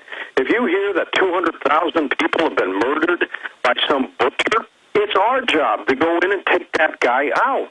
Nobody's going to argue with you about that. That's what this planet is supposed to be doing for each other, providing food and security and comfort. You know, if you believe in life after death and a hereafter, and if you're very spiritual, then you know what we're here for. And that's our role on the planet. And that's what I want to do with this program. I want people, when they listen to Coast, to be entertained, to be informed, to cry, to laugh. I want that passion, and it appears to be working for us. It's getting bigger and bigger and bigger. We've got what we call the Coast Insiders Club now, Alex, where we charge folks less than 25 cents a day to be a member of it, where they can get downloads and podcasting from past programs. But more importantly, they become part of a family. And, you know, I'm thrilled to death that we've been able to do things like that at, you know, pennies on the dollar to help people. And that's what we're going to continue to do. I have no plans to retire. I mean, I'm approaching next year, my 10th year doing Coast to Coast. And, you know, I'm going to keep doing it until one day we go to a commercial break and my producer, Tom Danheiser, comes on the air and says, George just passed away. That's the way I want to go out. Oh, man, that's an amazing way to put it. Well, that's what passion is all about, and so you'll probably live to be about 100 if that's your view of the world. I'm already 100. Look, oh, yeah, you've got a long way to go to 100, so do I. We'll get there. George, out of all the shows you've done, what are some of your favorites? Oh, you know what? I love them all. I can't pick one because I enjoy every one. They're all different for me. And I learn all the time. Alex, I got to tell you, when I first started doing Coast to Coast, people were talking about, you know, a one-world government or talking about you. I didn't know what the heck they were talking about. I studied it myself. This program has been a learning curve for me, too. And so the audience comes along with me for one heck of a ride, and we're going to learn something tonight, whether we talk to a physicist or a psychic or a paranormal investigator. You name it, we'll do it. You know, I had a great time Monday night on our Ghost to Ghost Halloween show. And it was fun to hear these kinds of stories from people, but at the same time, the next day or two, I'm talking about the possibility of war with Iran. That's important to me, too. Well, George, put it to you this way, because that's a great answer, but what is your favorite topic? I mean, does it change day to day, but what area of the investigation of reality, the search for truth, the search for the mysteries, what area, you know, is the most exhilarating, the most exciting for you? You know what? I cannot be specific, Alex, and that's the God's truth. I love them all. I mean, I love alternative medicine. I love making sure that people can heal themselves with natural things. I like the fact that you have Bigfoot investigators that go out. They're trying to find Bigfoot. So, you know, every show that we do, I find fascinating. So if you were to say to me, as you've just done, what's your favorite topic? They all are. My favorite topic is doing Coast to Coast. It purely, simply, that's what it is. Well, I've got to say this. I mean, few people, I'm so honored to get to actually interview George Norrie. I know George doesn't do a ton of interviews. He does speaking engagements. But we're talking to somebody who really actually talks to tens of millions of people a day, soon to be the biggest radio show in the world, to eclipse Rush Limbaugh. And I think if you have the internet in and everything else, you're probably bigger. But as you were saying, you were within just a hair's breadth. You have 559 stations. In many areas, you have more than half the total radio listening audience. I mean, in this universe of fractured media and a million different choices, George Norrie has just done incredible things, and his AM radio has gone through changes and decline in audience, you've only increased. And Art Bell's a master of radio. Even when I agreed with him or disagreed with him, the voice, the way he really was in the room with you, nobody can top that. But to see you take the show and top it in other ways and to take it even further, it's no brag, it's no fact, it's no butt kissing here, George. I just marvel at your professionalism and how you just deliver insightful questions, how you draw out things, and how you've taken that show that people were marveling, nobody could top.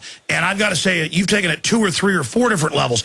Back 8 years ago, when you started interviewing myself and others, you've been doing it 10 years now, but 8 years, 9 years ago when you fully took it over, George, and I always talk about this because it's so true, no one on a forum like that you could call mainstream was covering alternative things that were in the back alleys of the internet. And that's what I want to close this out with, and any other points you want to raise. Why did you decide, not just with Alex Jones, because you've told that story, but with other people, to take the risk?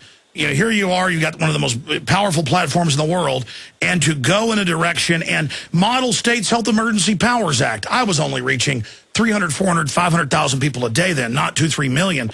I couldn't say I beat that. Everybody I talked to in 2002, 2003, with a public government plan to prepare for forced inoculations, you were the show that overturned that. You had to have heat on you for that.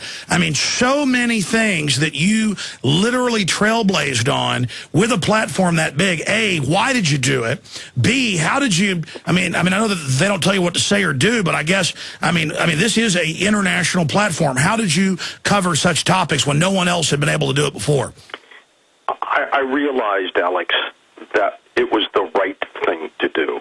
I had to get to a point where I said, this is more important than money. It's more important than my career. And I'm going to do what I think is the right thing to do. And God help me, if it doesn't work for me, then I'm toast here.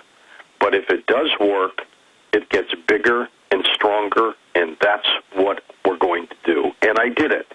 And I don't know if I was lucky or fortunate or divine providence stepped in, but it got bigger and bigger and bigger, and people now realize that, they have to have this coast-to-coast fix because every day it affects people in some form or fashion, whether it's a truck driver who's carrying cargo to keep this country going, or a security guard, or a great cop, and there are a lot of good ones out there in spite of what we see sometimes in the media.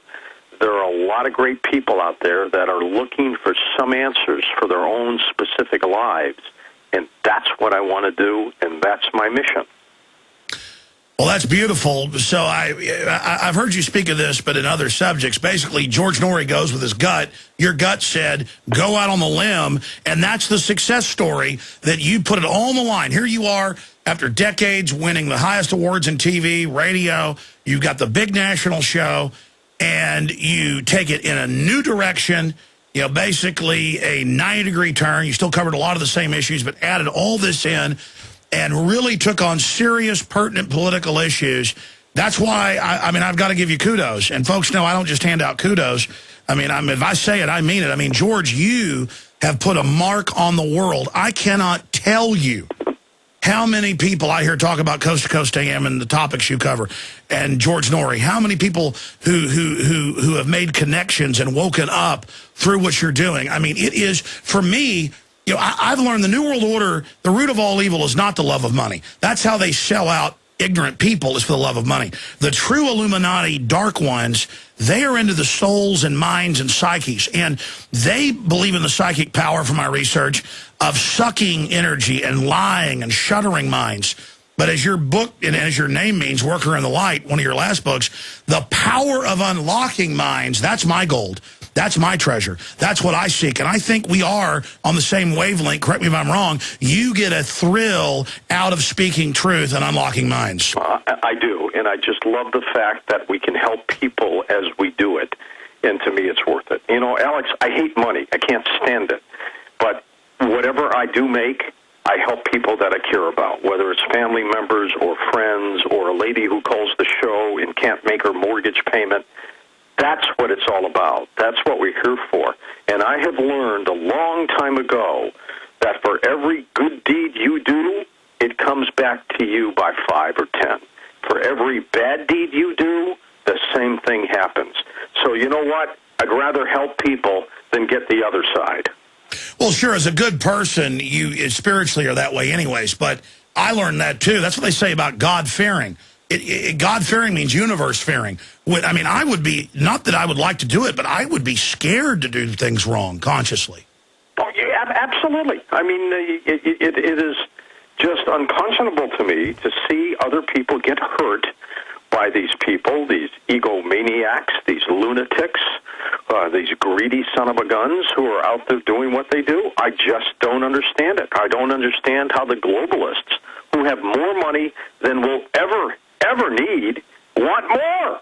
It just defies logic. Incredible. George, I know you always come on when I drag you on here and then never even plug what you're doing, but tell us about the new book, how folks get us. Tell us about the website. Tell us about the work you're doing, because supporting alternative, truthful media, again, is an example to others who are afraid to tell the truth. George Norrie is an example. My show is an example to others. We hit the barbed wire so others can come along later and tell the truth. So it's very important to spread the word and support the work of George Norrie. George, tell us again about coasttocoastam.com, your own sites, the books. Give folks a plug. Well, very quickly, coasttocoastam.com, and you got to put the 2 in there, coasttocoastam.com. That's our main website. You can go up there and become one of our Twitter followers or our Facebook friends, where we'll send you information as often as possible.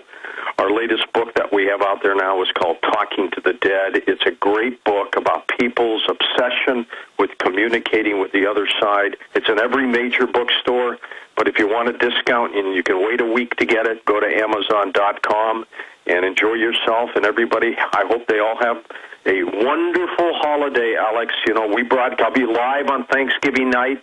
That's another thing we do. I made a pledge a long time ago to our audience that if a holiday falls on a regular working day, I'm going to work it. I'm not taking the night off, and I make sure that we've done it. And I haven't missed one holiday that has fallen on a regular work day yet. And I think a lot of people who are lonely out there, who don't have families, appreciate that. Haven't you even done Christmas? Oh, yeah. Any Christmas that falls on a work day, I will do. And this coming Christmas, one of my weekend guys, it's on a Sunday, George Knapp will be on. So, and I made sure that if he was taken off, because I was prepared to come on, there's no way we're going to do a taped program on a holiday. But the following New Year's Day, January 1st, I'll be live. I'm coming back from vacation that week. I get 3 weeks, I only take 1.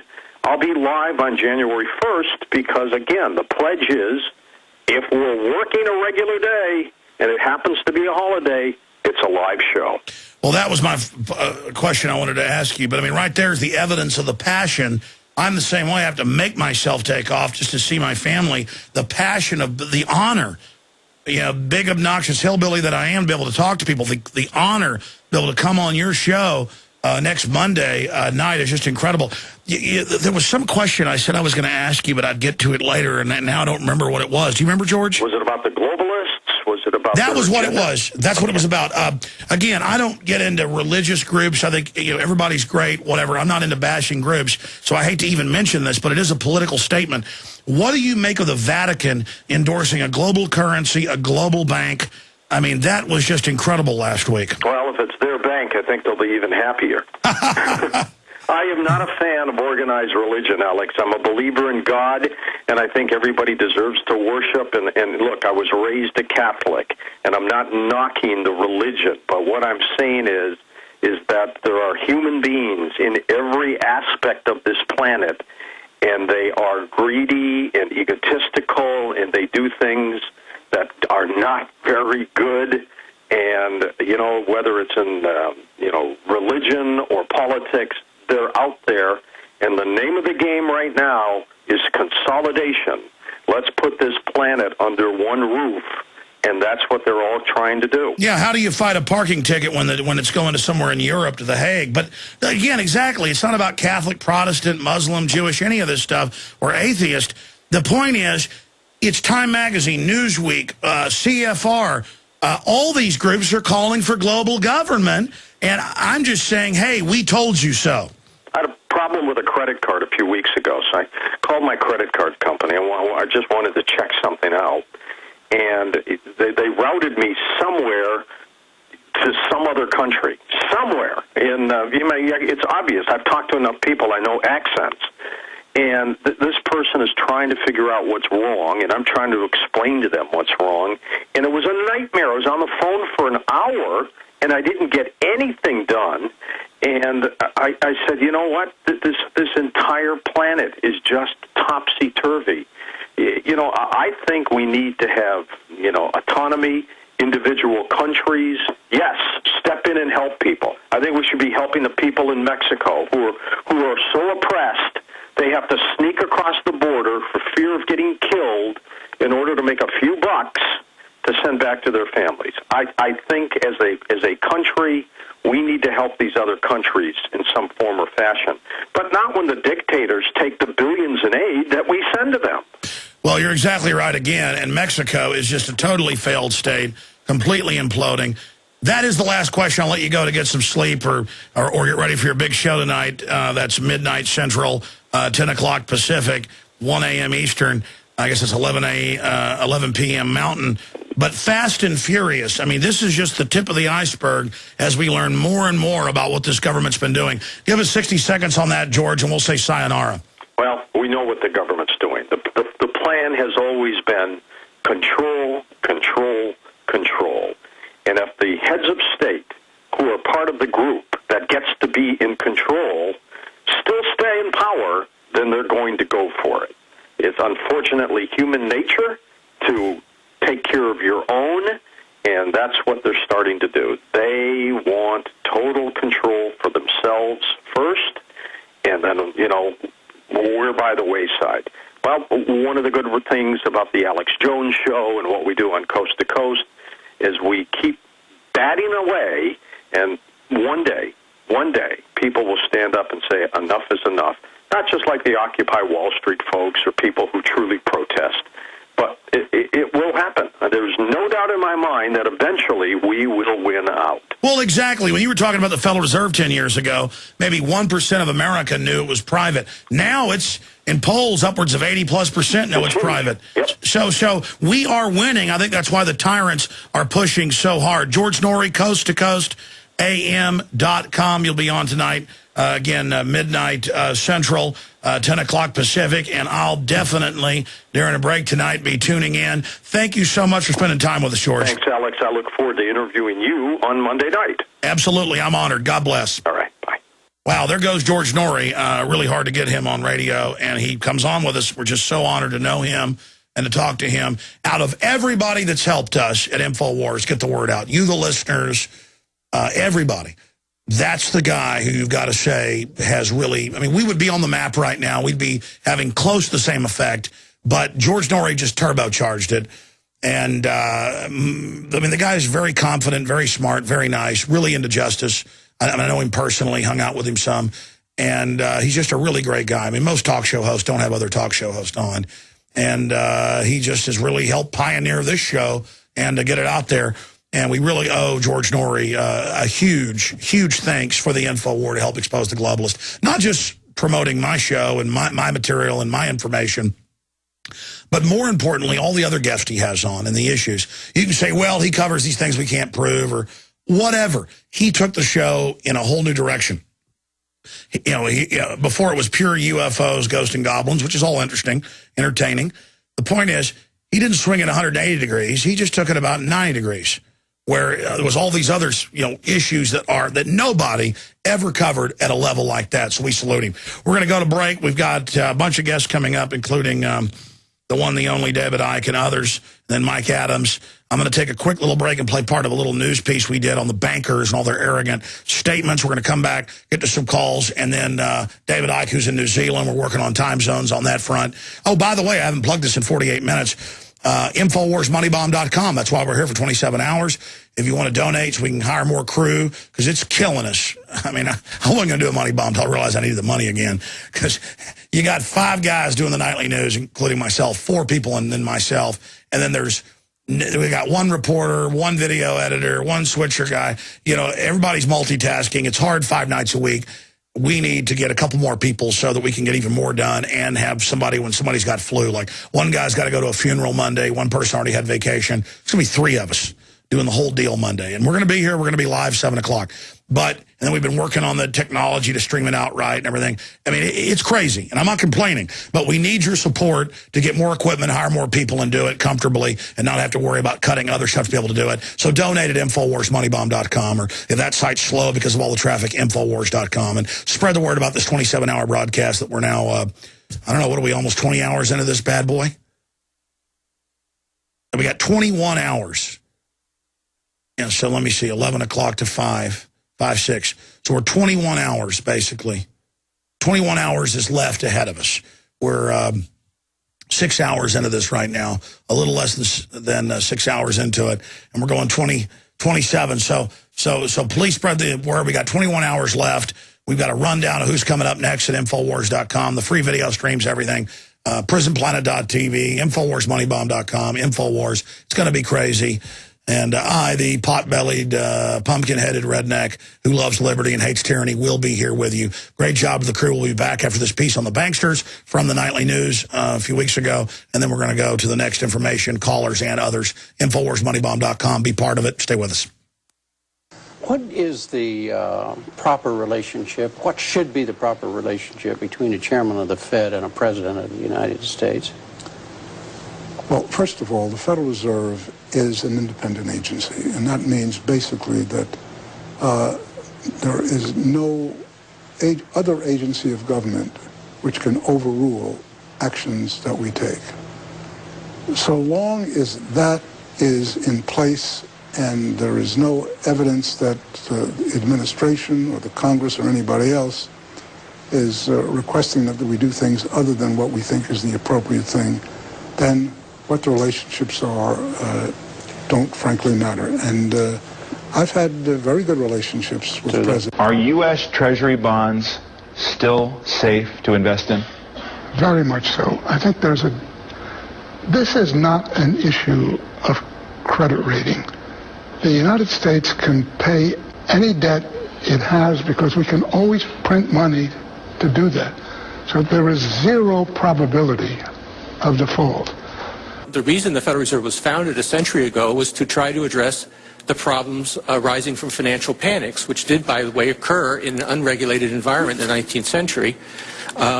We provided liquidity and short-term loans to help financial systems stabilize. We did that not because we particularly care about the managers. You say it's not spending money. Well, it's money out of thin air. You put it into the market and you hold assets, and the assets aren't, they are diminishing in value when you wake up in the morning. Do you care about the price of gold? Well, I pay attention to the price of gold, but I think it reflects a lot of things. It reflects global uncertainties.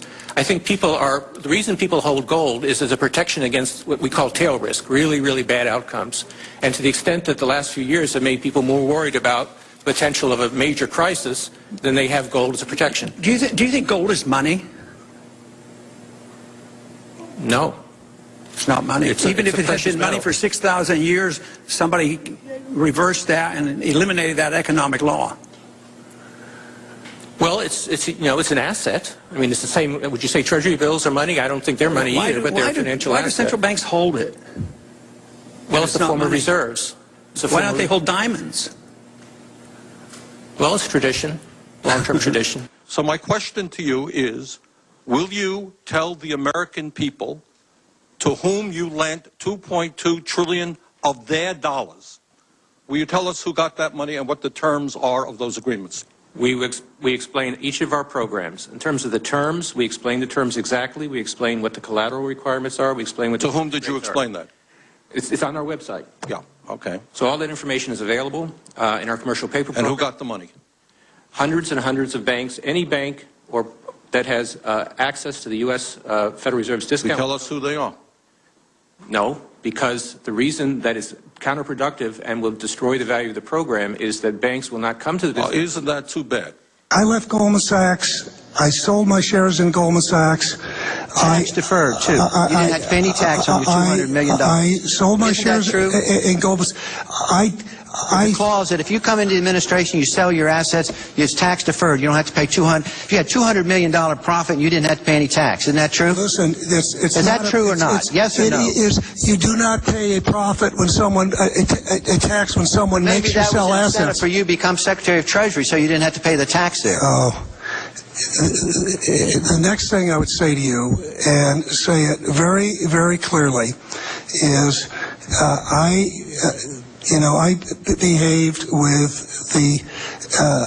you don't think you should have recused yourself when you asked Lehman to go in bankruptcy, you didn't put Bear Stearns in bankruptcy, and then you folded Merrill Lynch into... I mean, isn't there some point where you got to say, hey, I got a conflict of interest here? You don't feel any kind of scintilla of ethics on this thing at all? Totally. I operated very consistently within the ethic guidelines I had as Secretary of the Treasury, and when it became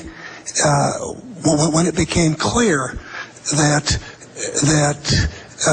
we had some very significant issues with Goldman Sachs and with why didn't you recuse yourself with Morgan Stanley? What I did then, it would have been very wrong for me to recuse myself. What I did was I went and got a waiver from the ethics agreement, because when we had concerns... Who was in charge of the ethics agreement? What? Who's in charge of the ethics agreement that you got a waiver? We have a Office of Ethics and Treasury, and we have a White House Ethics Office.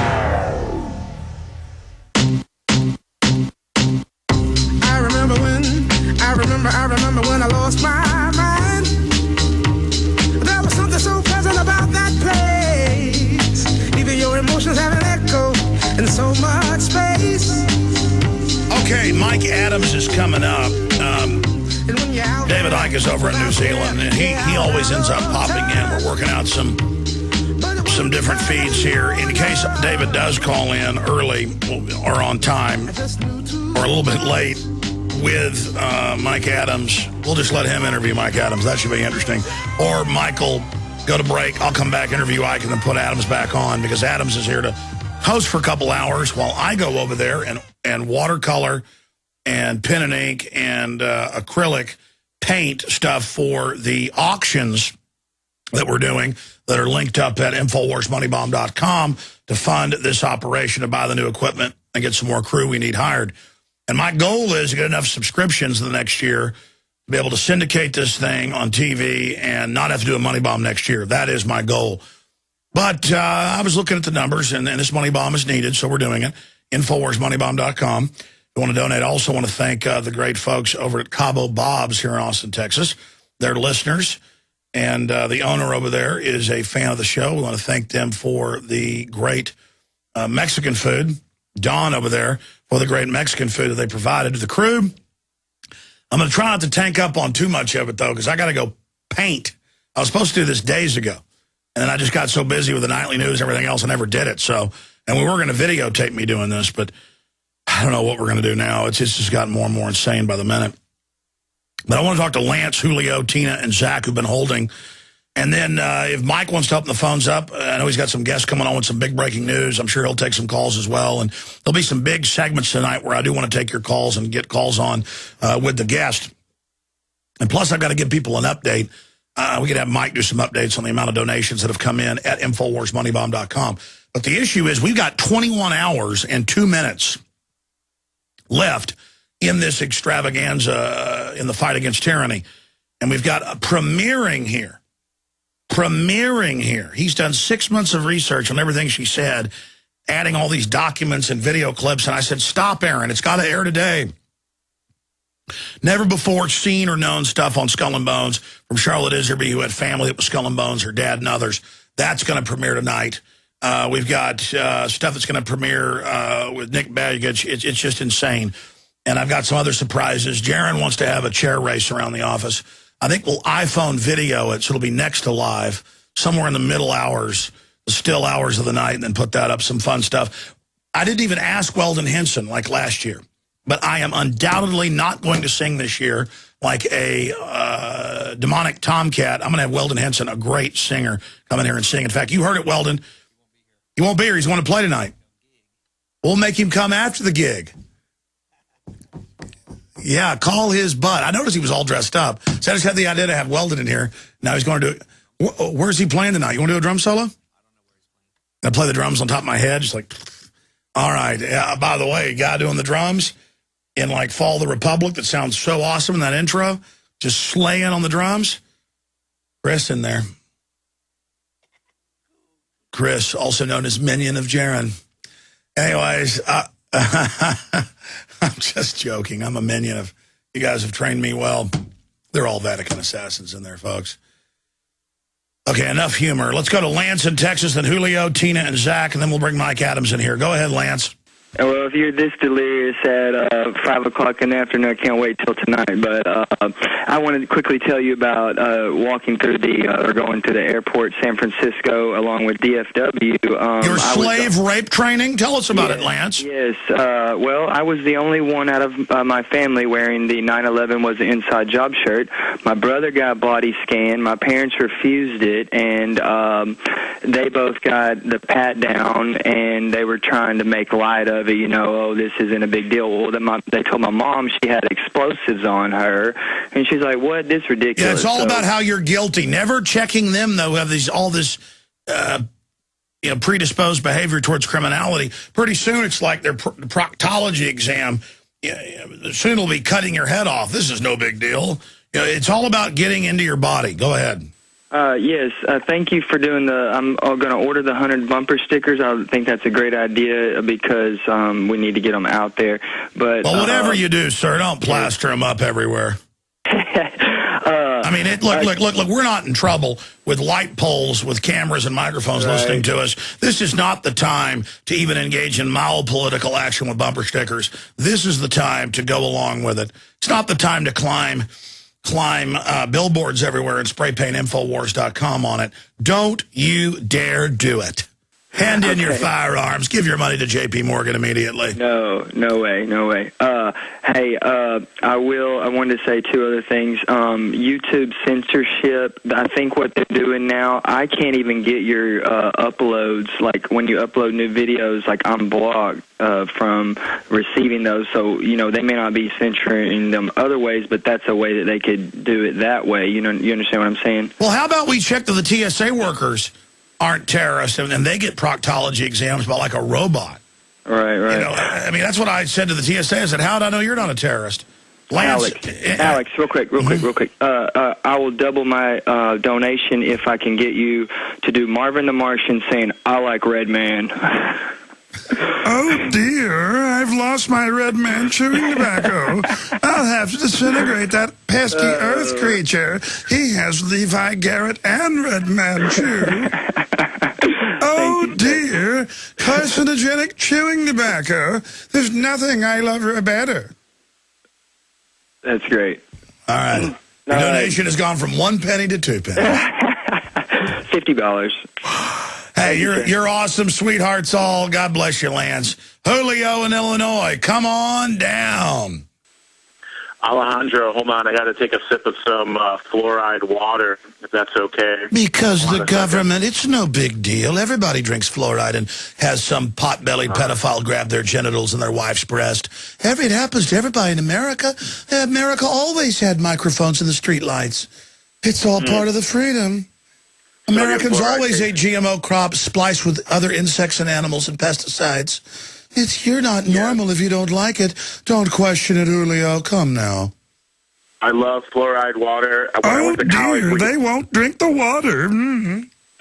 I went to college. I want to give a shout-out to my friend Tim, who's a big fan of yours, Alex. We went to college at the Police State University known as Western Illinois University, where we had fluoridic acid in our drinking water, which is even better than sodium But fluoride. imagine the psychopaths know that eats your brain and 7-fold increase in cancer, and it's such a sick joke.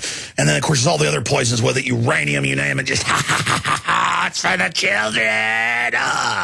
Every time they lower a kid into a grave, they're just like, oh, God, the satanic power is incredible. Yes.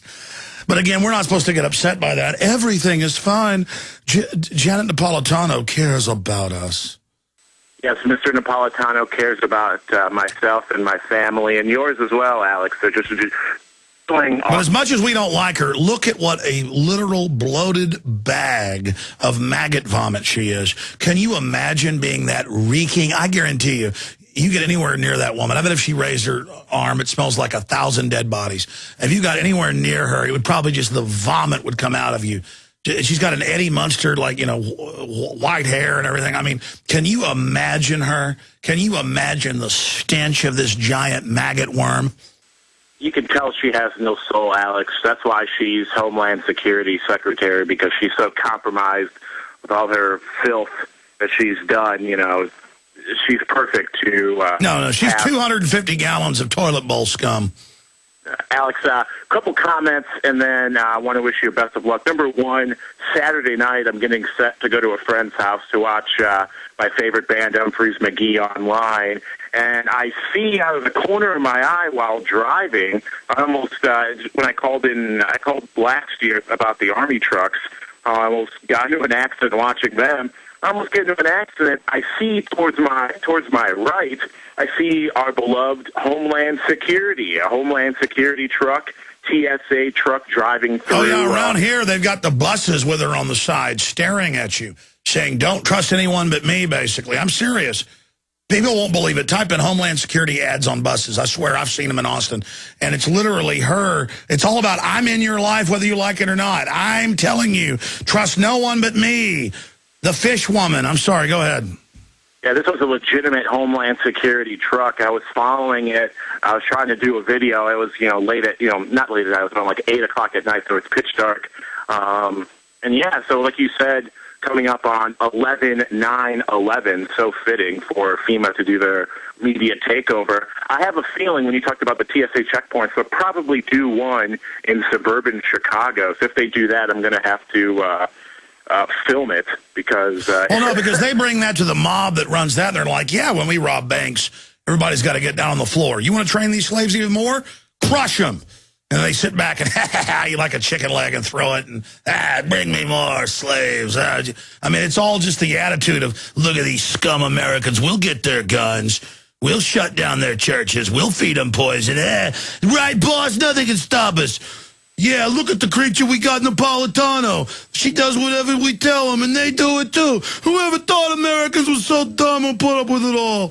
It never ends. I'm sorry, Lily. I'm doing like a Chicago/New York imitation. But I can do a Boss Hogg, too. I'm not bashing Northerners. I tell you what, boy, there's nothing these slaves won't put up with. Ain't that right, Paul? You're going to show them. You're going to learn them. We're going to have pot-bellied pedophiles grope their women and children at TSA for a terror attack we did, boss. Sorry, go ahead. Don't worry.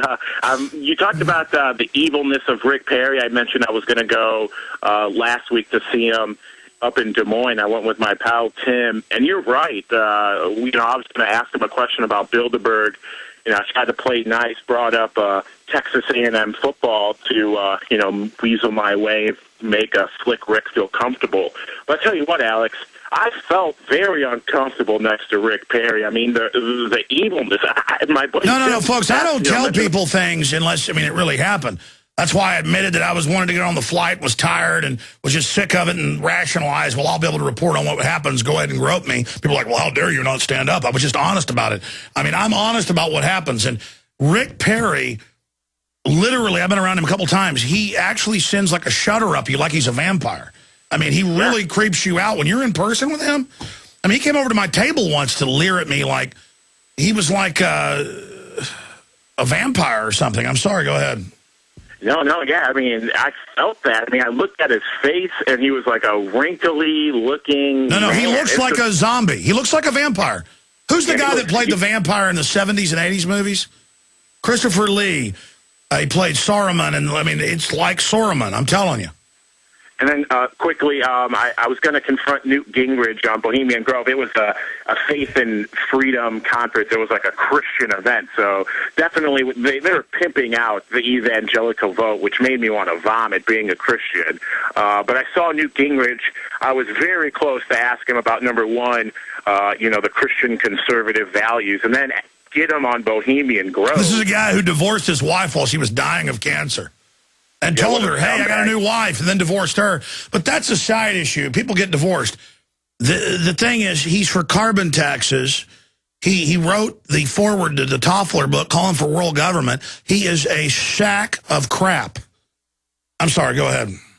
No, yeah, he looks like a sad, depressed man. I mean, I looked at his eyes, and he looked awful. All these politicians, except for Ron Paul, I mean, you can tell once you're awake. If you see them in person and you look into their eyes, you can tell they're just sad. Yeah, with Ron Paul, souls. it's the opposite. He's a machine. What is he, 76 now? I mean, Ron Paul is a machine, and he is old. But he's stronger than them. He's stronger than these people. You showed that Darren McBreen piece on propaganda and stuff like that, and media manipulation, studying broadcasting at school, and having you wake me up along with others. It's so easy to pick up media spin these days, and so easy to see. Here's an example. Here's an example. They had an article off KXAN yesterday I didn't get to about the first body scanner going in Austin Bergstrom, right down the road from me, and it said Abdul Muhammad. In fact, go see if, dude's already left for the day. He's going on vacation, but they gave me that article last night. It was at KXAN, first body scanners go in. And it's like Abdul Muhammad is the first to go through it. They picked a Muslim to interview, so people reading that article and seeing the TV show, there's a newscast, think, oh, it's for the Muslims. Of course, they use that stereotype to sell it to the public. I mean, and again, you read that, and it's like these reporters think it's cute to be deceptive. They're told, you want to move up here at this operation, you need to learn how to deceive people. And so, but it was more like, go ahead and do a positive piece on this. And then they creatively figure out how to be positive for the naked body scanners for Michael Chertoff. And then they go out of all the people flying and pick a Muslim guy named Muhammad, so they probably interviewed 50 people so they could say, see, a Muslim is going through the scanner. And he doesn't mind it. It's just pure crap. I appreciate your call, Julio. Tina in Florida, Zach, and then we're going to go to break and come back with Mike Adams in the catbird seat, in the crow's nest, in the cockpit, in the command seat, in the center of the info war. Let's go to Tina in Florida. Welcome. Hi, Alex. Thank you. And hi, Mike, too. Do you know that they're using eugenics on our animals, cats and dogs, too? Well, I know they put chips in them to train us. I know they make them and give them vaccines every year, and it kills them. Till the point where so many dogs were dying, the vets have now said only vaccinate a dog twice in its life. But no, tell me about the eugenics with the animals. Well, they also have the cancer vaccines in the medicines that they give the dogs. The love shots, yes. Yeah, horrible side effects, itching, allergies, and seizures. So I just wanted to let you know that they're doing that to animals, too. Oh, yeah, well, I knew they were doing that, and I mean, that's all part of the eugenics. But look at dogs. They're all, quote, bred. That's what it's all about. What do you think of the 27-hour transmission we're in the middle of right now? I think that's great, Alex, and thank you, George. That was an awesome talk that you had with him, and I think more and more people are wakening up, and I think when you think about something, the other person also thinks about the same thing, as far as awakening and your thoughts on getting everybody together and just letting everybody know what's really going on with the government. Well, you're right. And the vaccines, too. Those are really, really important. Well, I mean, Tina, if we can just get people to not read the information sheet they hand out when they're pushing the flu shot or whatever, that's a BS thing put out by Big Pharma or the pharmacy, and we get them to actually read the insert that comes in the box, our problems are over. I mean, brain cancer, tumors, death, epilepsy, the list goes on and on. Parkinson's, narcolepsy. Did I mention Guillain-Barré? I mean, read the stinking insert. That's the thing. They're killing us, but no one can believe they're actually doing it. That's what's so crazy. By the way. Right. And my mom, she thinks that we're going overboard on everything that we talk about. Well, God bless your mother. Again, I was talking to a former famous, he's a well-known prosecutor, what was it, in Miami. I was talking to Lionel, TV host and syndicated radio host out of New York. And he was a prosecutor, and he pointed out he would always run into it with the defense, because the defense will use whatever they know is human psychology and works. And I appreciate your call, Tina. And they would say, but why would this woman drown her baby? Well, why would he bury the children in his backyard? But why? They always try to make it about why. It doesn't matter why. We have the proof they're doing it. But the globalists write books telling us why they're doing this. They think there are too many of us, and they're playing God. Well, I say they go first, and then I'll take them serious. You see? And we've actually documented why. But still, when you're talking to somebody who's not a murderer, who's not a control freak, somebody like me, I never get tired of tasty food, fishing, laying out in the sun, lifting weights, hanging out with my family, working. I never get tired of just simple pleasures. I mean, I could never get tired of, I don't even do it anymore, of getting a cigar at about 10 o'clock at night when you're home and just getting a beer, a glass of wine, firing that cigar up, and sitting back and relaxing. I mean, who are these rich people and powerful people who want more? You want more than a chili relleno? You want more than a beer? You want more than a beautiful woman? More? Like, I want more. Let me beat myself in the head with a hammer. But that's what aberrant people are into. They like the power of blowing up countries. They like the power of robbing banks. They like the power of kidnapping kids. They're screwed up. And those of us that aren't aberrant, I mean, we still get angry and still have problems and still think bad things, whatever. But we're guilty about it. When I get mad at somebody and imagine punching them in the nose, I'm literally like, that's not right. You shouldn't be like that. The point is, these evil people are into not feeling bad, not having a conscience, not having a governor psychologically in them. And those of us that aren't evil, who aren't inherently lovers of evil, all of us are evil to a certain extent. We're also good to a certain extent. We're mixed. We're complex creatures. We can't imagine people want to do this. I mean, that's what psychologists, police always say when they find a tank full of 5 dead kids, in somebody's refrigerator. And it's like, why? The cops will ask the guy, well, they're taking him to jail, why the hell did you do this? Why grab 5-year-olds off the street and torture them?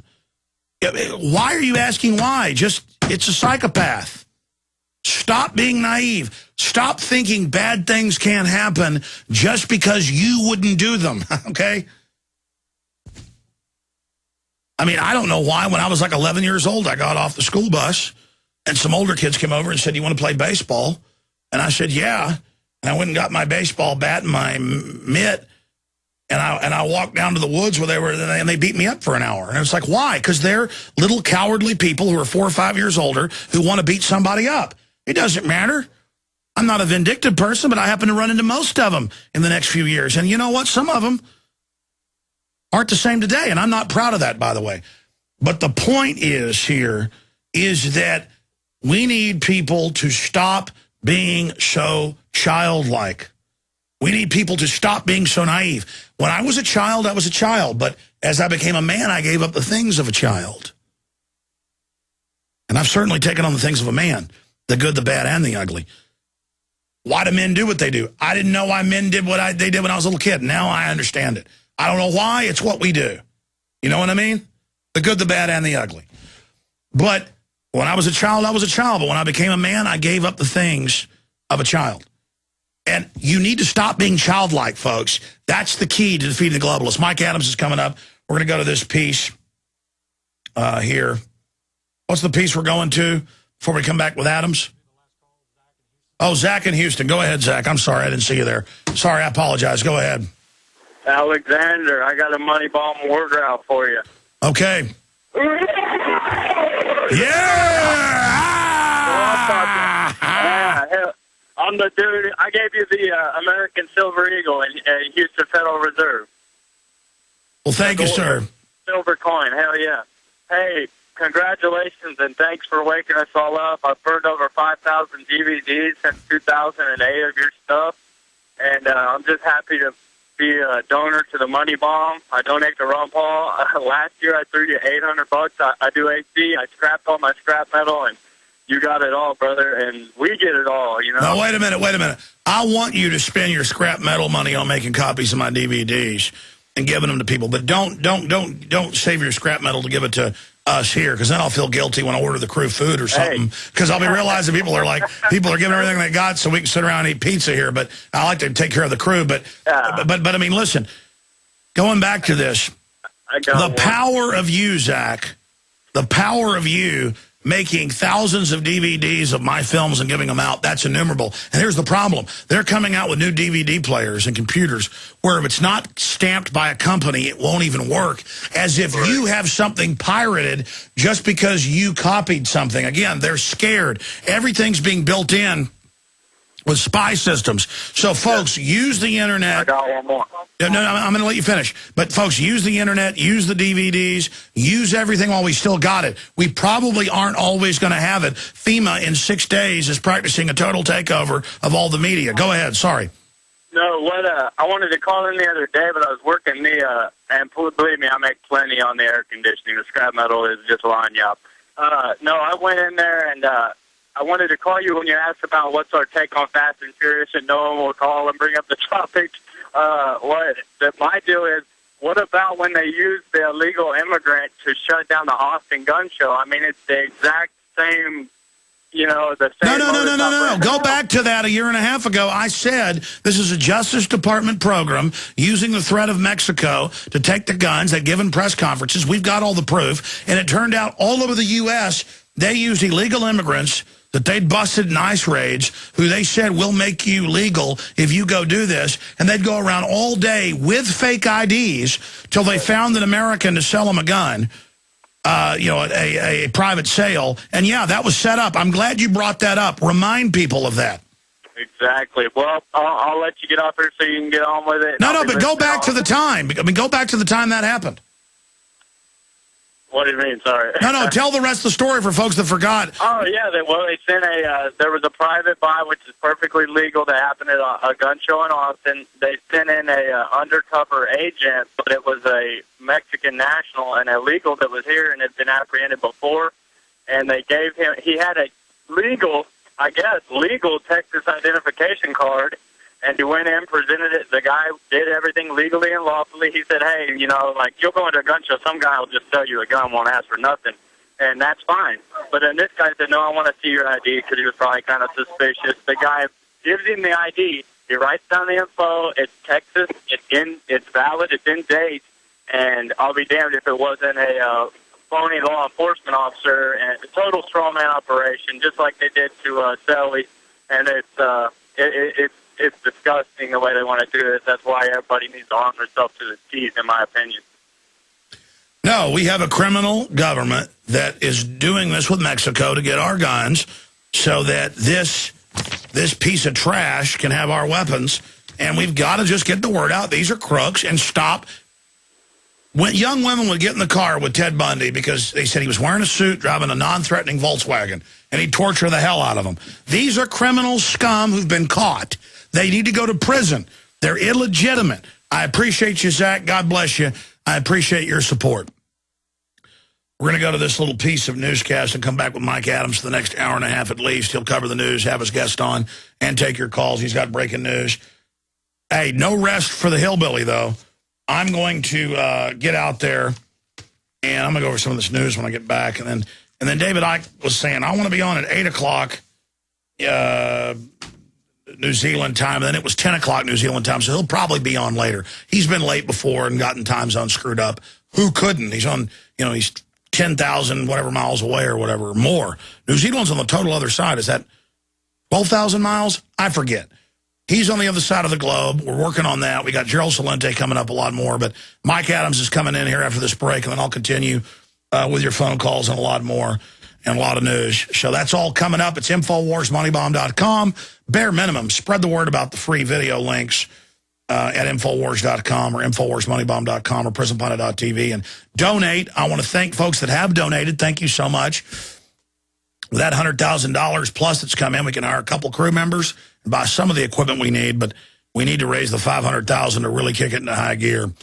Or I can burn through the little bit of reserves we've got. Everything's going to hell in a handbasket. Whatever. Point is, it's your voluntary right to give to this if you believe in it. InfoWarsMoneyBomb.com. We'll be back with Mike Adams, the health ranger of naturalnews.com. Stay with us. Is this the first time you've ever seen the mural? No, I'm actually, I live here, so I come through and check it out every now and then. I've taken pictures. I read about it online, looked it up. What do you think it means? I can only tell you what I read. Basically, it seems like there's a soldier cutting through the dove of peace, and his sword is an Arabian sword. I'm not sure about the women and the angel type things.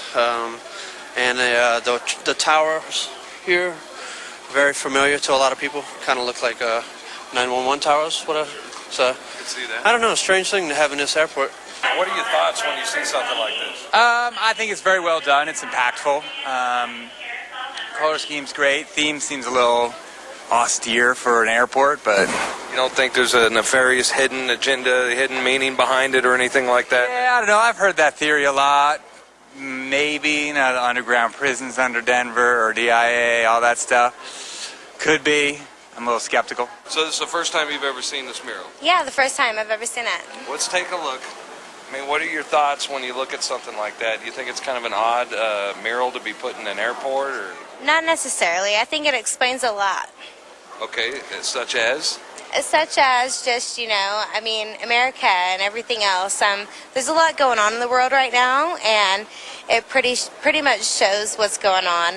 There's a night, he's taking care of things. There's people that are suffering, and he looks like he's taking over and taking care of it. So he's like a protector, you think? I think he's a protector, you're wearing a gas mask and you have a sword in your hand. What else are you doing?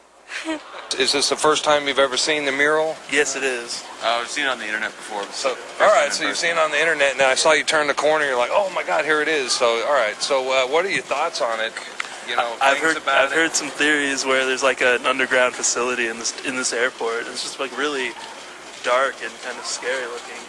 It is a little creepy looking, yeah. Machine gun wielding. And the crying innocence in the background. Yeah, it's kind of creepy. Fleeing? That's real creepy. Oh, it's just, this is kind of sad, obviously. A kid who died in Auschwitz, 14 years old. Yeah. That, basically their childhood was taken away from them through everything they went through, it looks like. They hate enemies, they hope that one day they'll be able to wake up and laugh again. It's sad that there's people out there that think like that. Some people say it's put here to kind of distract people from what really goes on in DIA. Don't you think it's an odd place to put a mural like this in an international airport? It's kind of weird, isn't it? It is. If you wanted to send a message to someone, it's kind of the best place. So do you think this is more of an artistic endeavor, with the symbolism and everything? This guy kind of looks like a Nazi, but is there any hidden meanings? A dark hidden meaning, or is this more kind of an artistic piece, I'm not someone who looks at things in a dark, hidden type of way, so to me, I don't look at it like that. The most disturbing piece of this whole thing is just that. That's what gets me the most. What about the rumors that there's a whole underground type of bunker here? Have you heard those as well? Those? Do you think there's any truth to that? Definitely possible. More possible than what they give you on the news. It looks funny the way that you can see when you're coming in. You can see that there's construction's been over for years here, but there's construction everywhere, all over, going on the grounds of the airport. Continuous construction at all constantly, times. and you can see them actually working up, because once it's a hill and it'll have a road that goes around it, and you come back a year later and there's two roads because the hill's kind of moved up, as if the hills are expanding upwards. You think it's an odd place to have a mural like this in an international airport? Absolutely. I don't know what its place is here or why it's here. It's definitely not something you expect to see walking through an airport, though. I hear you.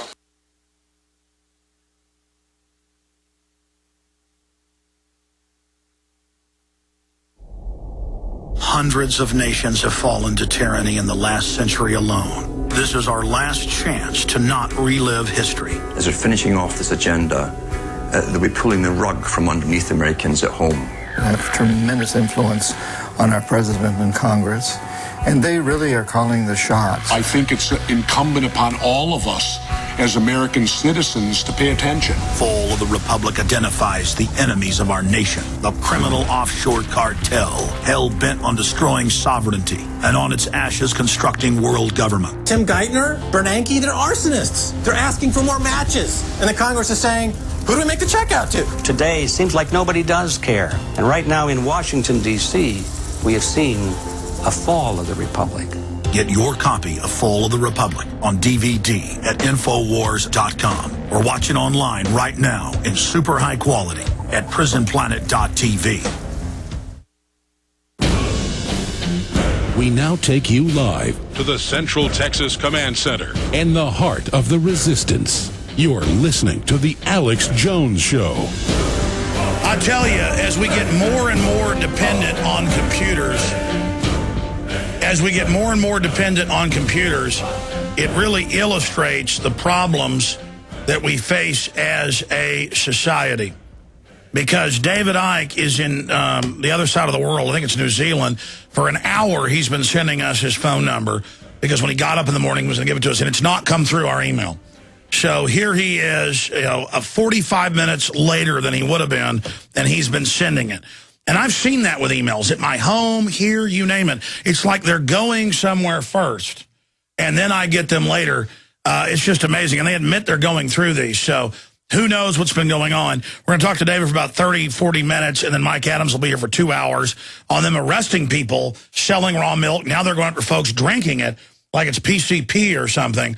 They've got to destroy it first. Mike, you're going to be back in about 30, 40 minutes after we talk to David Icke, who, thank God, came through. His emails finally, 3 of them just came through. We can see the timestamps that they were held up, I guess, from the other side of the world. It used to took a year to get a letter, so it's not too bad. But something might be going on. Mike Adams, the health ranger, what's coming up when you're filling in for me coming up? All right, well, first of all, big hello to David Icke. It's great that he's on. I just want to give a shout-out to all of the Natural News fans and listeners out there that I'll be back on right after David Icke, and we have a lot to cover. The raw milk protest that just took place.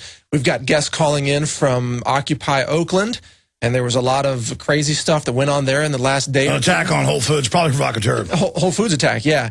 So that's who I have on. We got a lot of great information coming out, and people will definitely want to stay tuned and listen in for that. All right. Well, thank you, naturalnews.com. Thank you, Mike. We'll talk to you in a moment. Now going to David Icke for an abbreviated 30-minute interview because he's got stuff he's got to do. David, you're in New Zealand, right?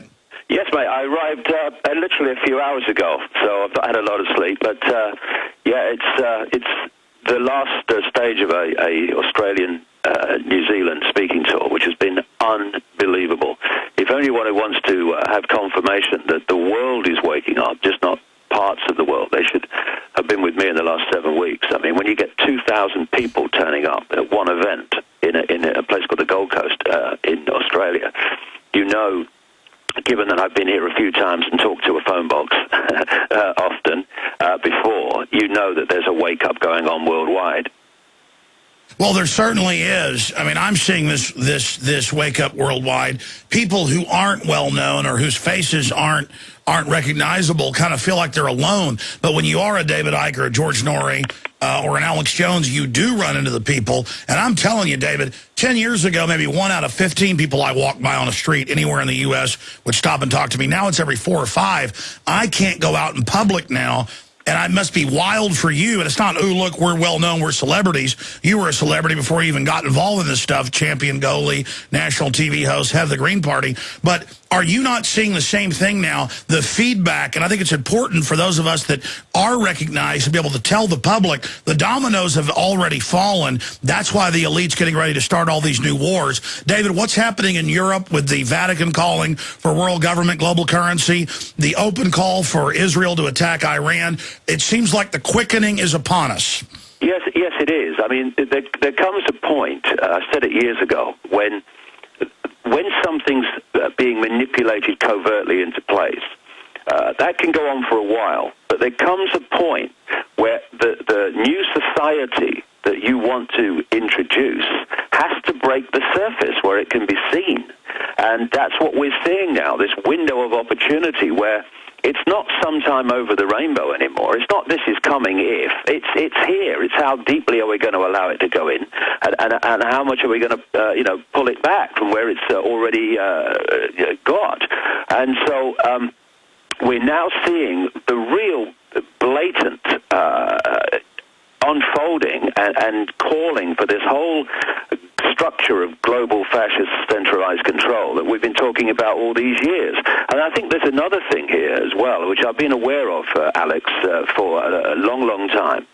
And that is that as this awakening more and more manifests itself, and although, these protests around the world, lots and lots of people involved, fantastic that they're doing that, but they have to get streetwise to the game that's being played, otherwise the game will play them and use their genuineness to do it. But this awakening is reaching the point where a massive Rubicon has been crossed. It's like in the Matrix movie where Neo is asked to accept the fact that he's a slave. That's the big Rubicon. Okay, I understand my situation. I'm a slave. Next thing, I'm not having it anymore. And this is where these protests, the genuine people out there around the world doing this, they've crossed that line. I realize I'm a slave. I realize the world is deeply corrupt beyond anything I thought before, and I'm not having it. Now the next stage is to get streetwise, because if that doesn't happen, then you can get manipulated into calling for things that force which you are out there challenging actually wants to introduce. And so what we're seeing, for instance, now in Europe is the euro being basically attacked because of a simple reason. People say, well, it's not good for the euro that it's not working. It's not supposed to work. They want a one world single electronic currency. Therefore, they have to make currencies in all the forms that they are now not to work so they can offer the solution until they get to that point of a single electronic currency. So what the euro has been is a stalking horse. All over Europe, you had the lira, the franc, the Deutschmark, all these different currencies. Now, if you want a one-world currency, you've got to mop them up. And if you're going to mop them up one after the other, in terms of individual countries, then it's going to take you a long while. So you introduce a single currency for all those former multiple currencies in Europe, and you introduce the euro. Now the lira's gone, the franc's gone, the Deutschmark's gone. In one fell swoop, you've done it. Apart from one or two like Britain, I still have the pound. But then, next stage, you've got to make, eventually, the euro not work, because that's not your end product. Your single electronic currency is your end product. And thus, we're seeing the undermining of the euro. I'm not saying it will disappear tomorrow, but it will disappear eventually. And for it to disappear, it's got to be made not to work, and for people to think something has to replace it. And that's the way we're going all over the world. And when you've got the Vatican, which is the Church of Babylon relocated, I mean, you do the historical research, the Church of Babylon relocated to Rome. They just changed the names.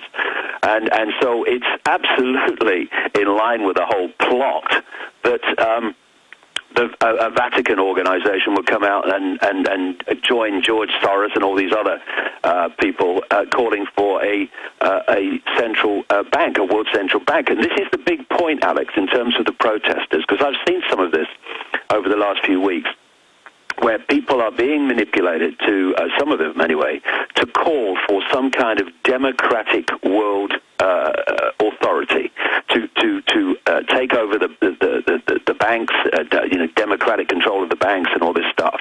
It's a scam. It's what they want. I mean, let's just analyze this.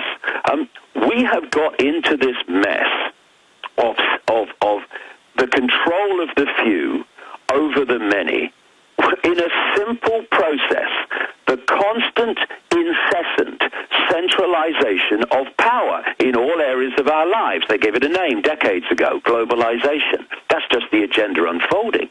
So we got into this situation because control of the banking system is in the hands of so few people. Therefore, the few dictate and run the financial system for the many. This is where this whole thing about the 1% and the 99% has come from.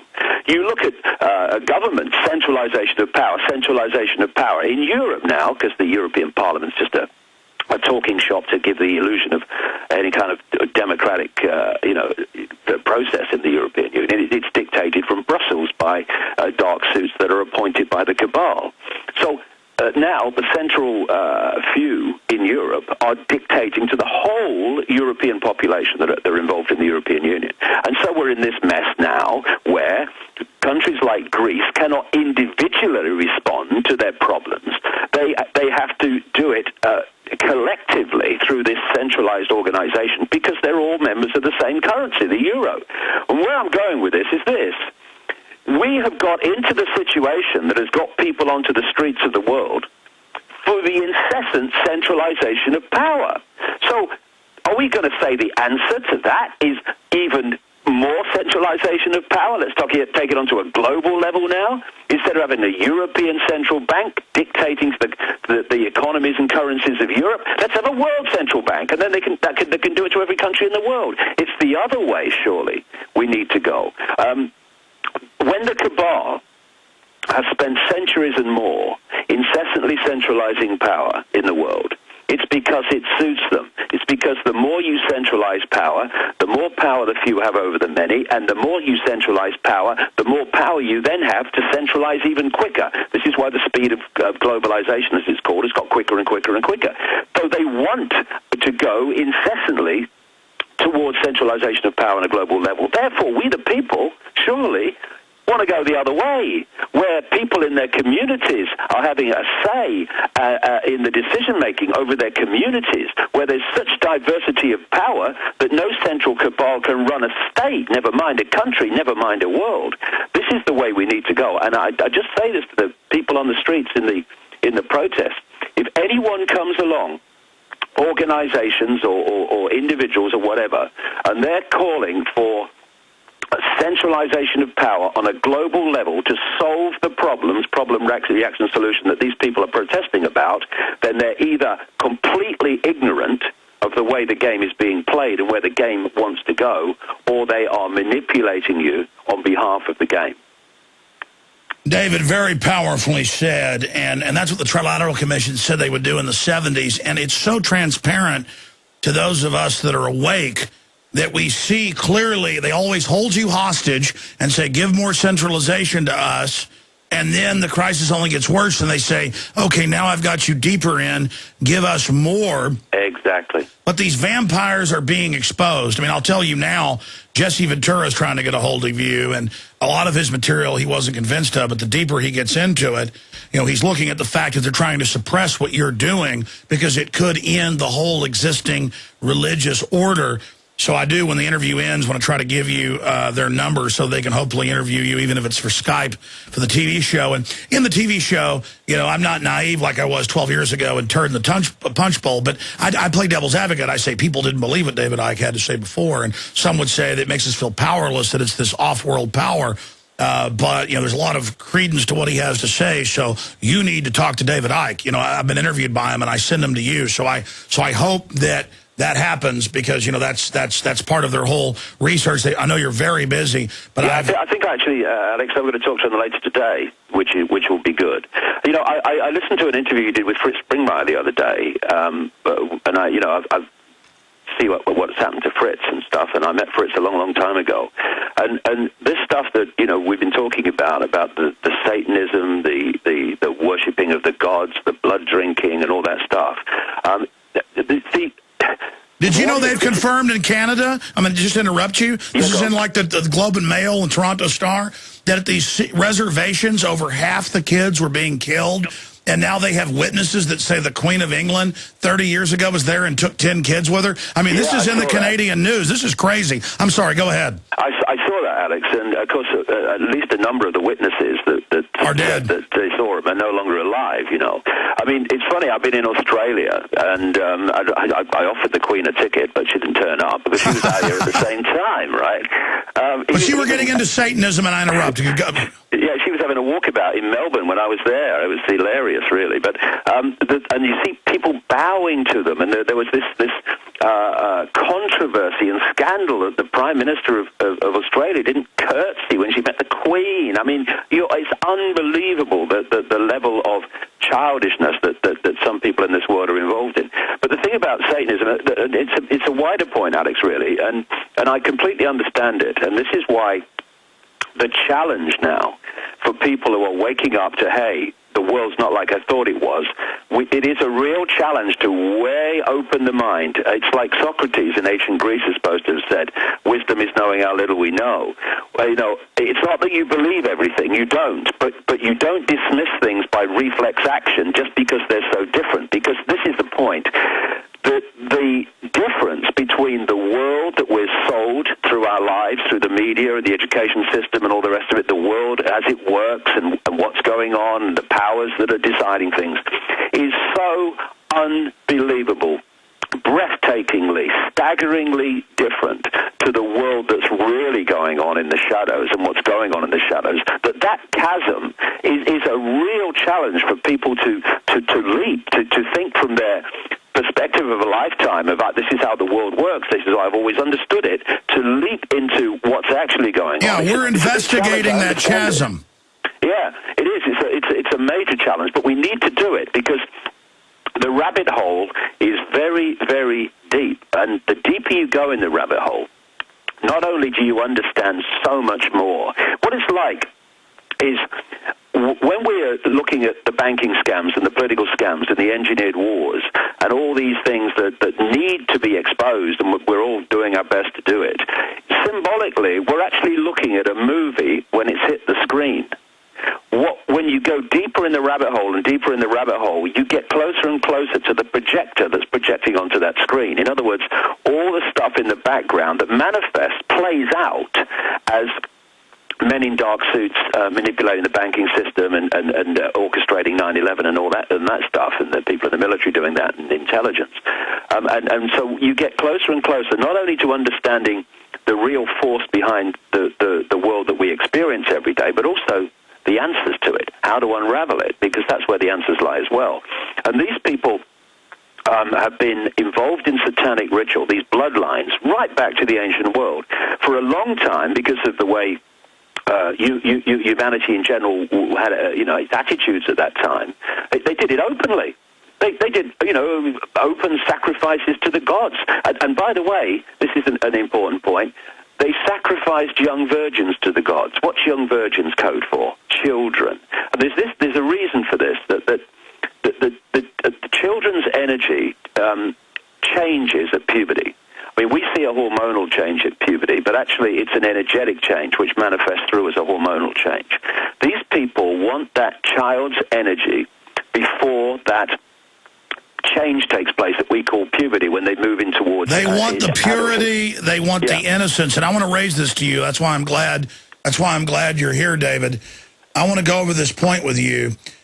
I remember you over a decade ago talking about this, Fritz as well, but you even before, talking about the Transylvanian bloodlines. The British royalty really isn't even British. They're German, but they're not German. They're Transylvanian. Yep. Now the Prince of Wales, who calls for world population reduction and all the rest of this, he has come out and he's bought a house in Transylvania in the Carpathian Mountains and Forest. He says, yes, my main ancestor is Vlad the Impaler. Yeah. And then Vlad had all these kids that killed kids and bathed in their blood, these women. Yep. This is Count Dracula, and now he's hanging out a lot of the time in Transylvania. And again, these legends all go back to at least something real. And then you see the British royalty, which is really Transylvanian, pushing world government, pushing population reduction, pushing cancer viruses, World Bank programs in Uganda and Honduras, mainstream news the last month, mowing villagers down to take their property. These really are the psychic vampires, bare minimum. And some say maybe David Icke's right. Maybe it's not vampires, it's something else. But, I mean, my God, who could make this? I remember you talking about that 15 years ago. Why is it now manifesting? Why is he taking on his Transylvanian bloodline and literally, reportedly moving into the birthplace of Vlad the Impaler? Well, Mary of Teck, who was the grandmother of the present queen, I think it was the grandmother of the present queen, she is a direct descendant from the sister of Vlad Dracul. So the whole stuff is in there. And Vlad Dracul, of course, was that whole family that he was part of was the inspiration for the Dracula stories. And, like I say, these people have been doing it openly before humanity grew up to a large extent, and it was no longer acceptable. And now they do it behind the scenes, but they're doing the same things. And, Vlad Dracul, he used to impale people on spears and stuff, and they just let them rot to death. But now they admit the British royalty even 100, 200, 300 years ago was eating human flesh. I just showed a Daily Mail. I know. But of course, it's like I said in my latest book. It wasn't hundreds of years ago. The last time that the royal family ate human flesh, it was probably a week last Tuesday. You know what I mean? I mean, this is the chasm, Alex, that I was talking about a few minutes ago. The chasm to encompass at least the possibility, and it's more than possibility. This is fact, but at least the possibility that these people that we see on CNN and the BBC and the Queens and the Royal, and that's the other point. Then that's not you made the point now about German and Transylvania, but that's the same of the Spanish royal family, the Danish royal family, the Swedish royal family, the Belgian royal family, the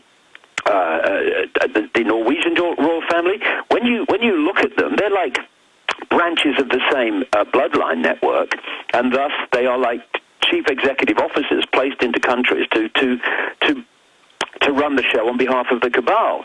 And of course, when we had this resistance to overt, in-your-face royal dictatorship, and what we call politics started to move in and take that over because it was power to the people.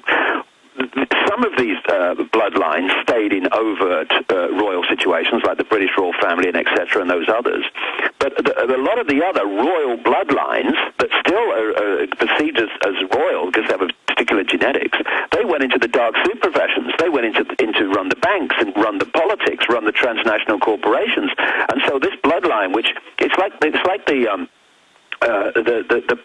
peak of an iceberg, tip of an iceberg. The tip of the iceberg of the bloodline is what you can see. People that are in certain positions of power and head of state because of their genetics, like the British royal family. But under the water, under the scanner, under the radar of that iceberg are all these bloodlines like the Rothschilds, the Rockefellers, and what have you, who are the same bloodline network, but they wear dark suits instead of coronets. But it's the same thing. And it's often the ones that don't wear the coronets that have more power in the network than those who do. So it's... well, let's go back to Dracula, though. All of them, Alex, are involved in this Satanism, because that's what that bloodline does. I explain it in detail. But, David, let me stop you, because as this becomes more apparent, it becomes more and more, as I research more and more, it becomes more apparent that you're onto something. We have all these archetypes. I've studied more history. The Greeks would actually have hunting of vampires. The Romans did it. Every culture feared this, whether they were psychopaths that thought they were people that needed blood or whatever. The point is, this group has always been amongst us. They get into power. They set up public bloodletting, public sacrifice. Nero. That's absolutely right. Nero's on record. Sacrifice to them. Nero dressed up like a werewolf and would go at public parties and chain down a slave and chew out their throat. That's mainline history. So where is this going? What are they going to do as we awaken? How does it tie into the Satanism? Because whatever's behind it, the point is these people are there. We have the archetypal aristocrat in the tuxedo with the cloak who's really a blood-drinking killer. I mean, what is the legends telling us? Well, I mean, let's go some way deep into this from where this is coming from my point of view. When you do the research of ancient legends and accounts and what people call myths, but ancient myths have such a symbolic truth when you get into them deeply. They talk of a reptilian type race that came to Earth and started to manipulate and impose itself on humanity. And one of the interesting things is, and I think very, very significant, is every single one of these legends in different parts of the world talk about the fact that these reptilian entities demanded human sacrifice. The legends in southern Africa say that these Chitahuri, the children of the serpent as they call them, introduced cannibalism, which didn't happen before they arrived. And when you have these ancient stories, legends, accounts of the sacrificing humans to the gods, children overwhelmingly to the gods, then these are the gods they were sacrificing them to. Because, let's get into it. These entities operate overwhelmingly outside of this incredibly narrow band of human visual sight, which is called visible light. It's unbelievable how narrow band of frequency that we are actually perceiving when we look through our eyes, compared with, this is mainstream science, compared with what is actually existing in this universe on other frequency ranges that we can't access. So when these entities are operating outside of the visible light human frequency range, we can't see them. And they find it difficult to come into our frequency range because they're a different frequency entity. So what they've done is they created hybrid bloodlines, which we call the Illuminati bloodlines. And they have a greater infusion of reptilian genetics. From what people have told me, there's more copper in the blood of these hybrids, and thus in a certain chemical process, their blood turns a greeny-blue color, which they tell me is the reason for calling these aristocratic and royal bloodlines the blue bloods. So what they've done is created representatives within the frequency range visible light that we experience to run this reality, our world, on behalf of these hidden masters. And the thing is that if you have everything in the end, again, this is mainstream science and quantum physics if you get into it, everything, no matter how solid it looks, its basis is a vibrational information field. It's a frequency field, a waveform field that is vibrating to a certain frequency. If it vibrates to a very slow frequency, then it manifests in our world as something that's really solid, like a rock or a wooden table. If it's vibrating much quicker, it becomes much more ethereal in the way that it manifests in our reality. And so, therefore, if you can get the genetics closer to these entities, then there is a vibrational compatibility, a frequency compatibility with these hybrid bloodlines that is much closer to these hidden entities than the general run of the global population. Therefore, and again, this is an ancient theme that goes back as far as known human history, possession, that is still being talked about today, and it's true. These entities possess, because of this vibrational compatibility they have, much greater than the general human population. They can control, connect with, and control their mental, what passes for their emotional processes, and therefore... So basically we're like robots for them. All I know is this, David. Yeah, well, just let me say this, Alex, because this will really simplify in a minute what I'm trying to say. You know, when scientists are they're working with material that's too dangerous, so the material goes into a tank, and the scientists stand outside the tank, and they put their arms in the tank through those big long gloves so that they can work with the material while being outside the tank. Yes. If you take that tank to be our world, you take the scientists to be these entities, and you take those gloves to be the Illuminati bloodlines that run the world at the moment. That's the dynamic. That's the relationship between them. So these people like the Rockefellers and the Rothschilds and the British royal families, they're just puppets in their own way as well. But because they look human and have different names, they hide the fact that there is a specific force behind this, which is orchestrating all of this stuff. And these gods, as they perceive them, they're the gods that these bloodlines do the rituals to, do the sacrifice to. For this reason, when they are sacrificing someone, there is a release of absolute terror, and that energy of terror, a fear of unbelievable levels of terror, that is absorbed by these entities, and they feed off it. It's their sustenance. And then at the same time, when this unimaginable level of terror is manifest, a particular adrenaline enters the bloodstream, and the Satanists in human form, shall we say, that are performing the ritual within our world, they then drink the blood with that adrenaline in it, and they get a high, just like the highest drug you can imagine. They go crazy. And if people ever watch that movie series Blade, when they went crazy in the rituals with the blood and everything, that is based on fact. That's what happens. That's what some of the most famous people on this planet are doing. And this is the chasm we have to leap. Well, look, all I know is the globalist, when I was at Bohemian Grove 11 years ago and snuck in, they were taking it serious. They were in high religious reverence. Right. And there's no doubt the elites do believe that they are involved in the occult, skull and bones, all of it, and that is our ruling class. And there's no doubt that every culture has these legends, and that every culture then manifested human sacrifice, blood drinking, all of this. So why did every human culture do this? Because I'll tell you right now, I, as just a normal human, have zero. In fact, I have a negative desire to drink blood or sacrifice somebody. So why in every ruling class, in every culture, does this manifest? That's what adds credence to what you're saying. Yeah, exactly. Alex, it's the genetics. What genetics is to these people who understand, I mean, they're genetic, obsessed with genetics, which to them is a form of technology. Well, they knew about it before it happened. They said we're going to discover the DNA. We're going to have eugenics 160 years ago, and they pioneered the whole system. Yeah, and the genetics is like a software program.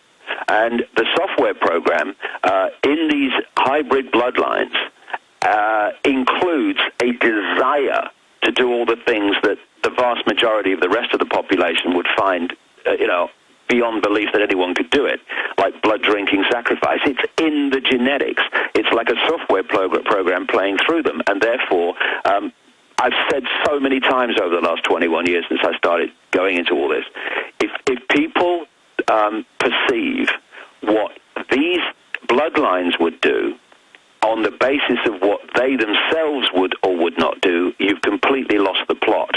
Because if we could look through the eyes, Alex, of these hybrid bloodlines, the Rockefellers, the Royals, the Rothschilds, etc., we would be beyond shocked at the way they were perceiving reality compared with the way most humans perceive reality. You see, one of the things, this is a really important point, one of the things that this software program, I'm calling these hybrid bloodlines, one of the key things that's been deleted from them is empathy. The ability to feel for the consequences and the feelings of others that you put in terrible positions. That empathy is a fail-safe mechanism for human behavior, because we look in a child's face, Alex, and the thought of sacrificing that child, the thought of terrorizing that child, of sexually abusing that child, the very empathy alone deletes anything. No, it's more than that. Possible. It's more than that. I'm like Tony Montana. I'm ready to kill anybody who wants to hurt a child. I don't have a lust for violence and things like that, except when somebody's hurting a child. I'm ready to kick 20 people's ass, David. The thought of somebody hurting a child, I'm ready to stomp 20 people on the ground. And I'm not a tough guy, but I'm ready to absolutely open a can of clobbering in time. And so I can't, and that's why good people are blind. We can't imagine that the evil is even into this. Yeah, the point I'm making is, though, that process of feeling empathy for the suffering of the child, they do not have the ability to feel that. This is the key, because this hybrid genetics has deleted that. It's deleted it on purpose, because you don't want people representing your horrific agenda for humanity if they have a conscience.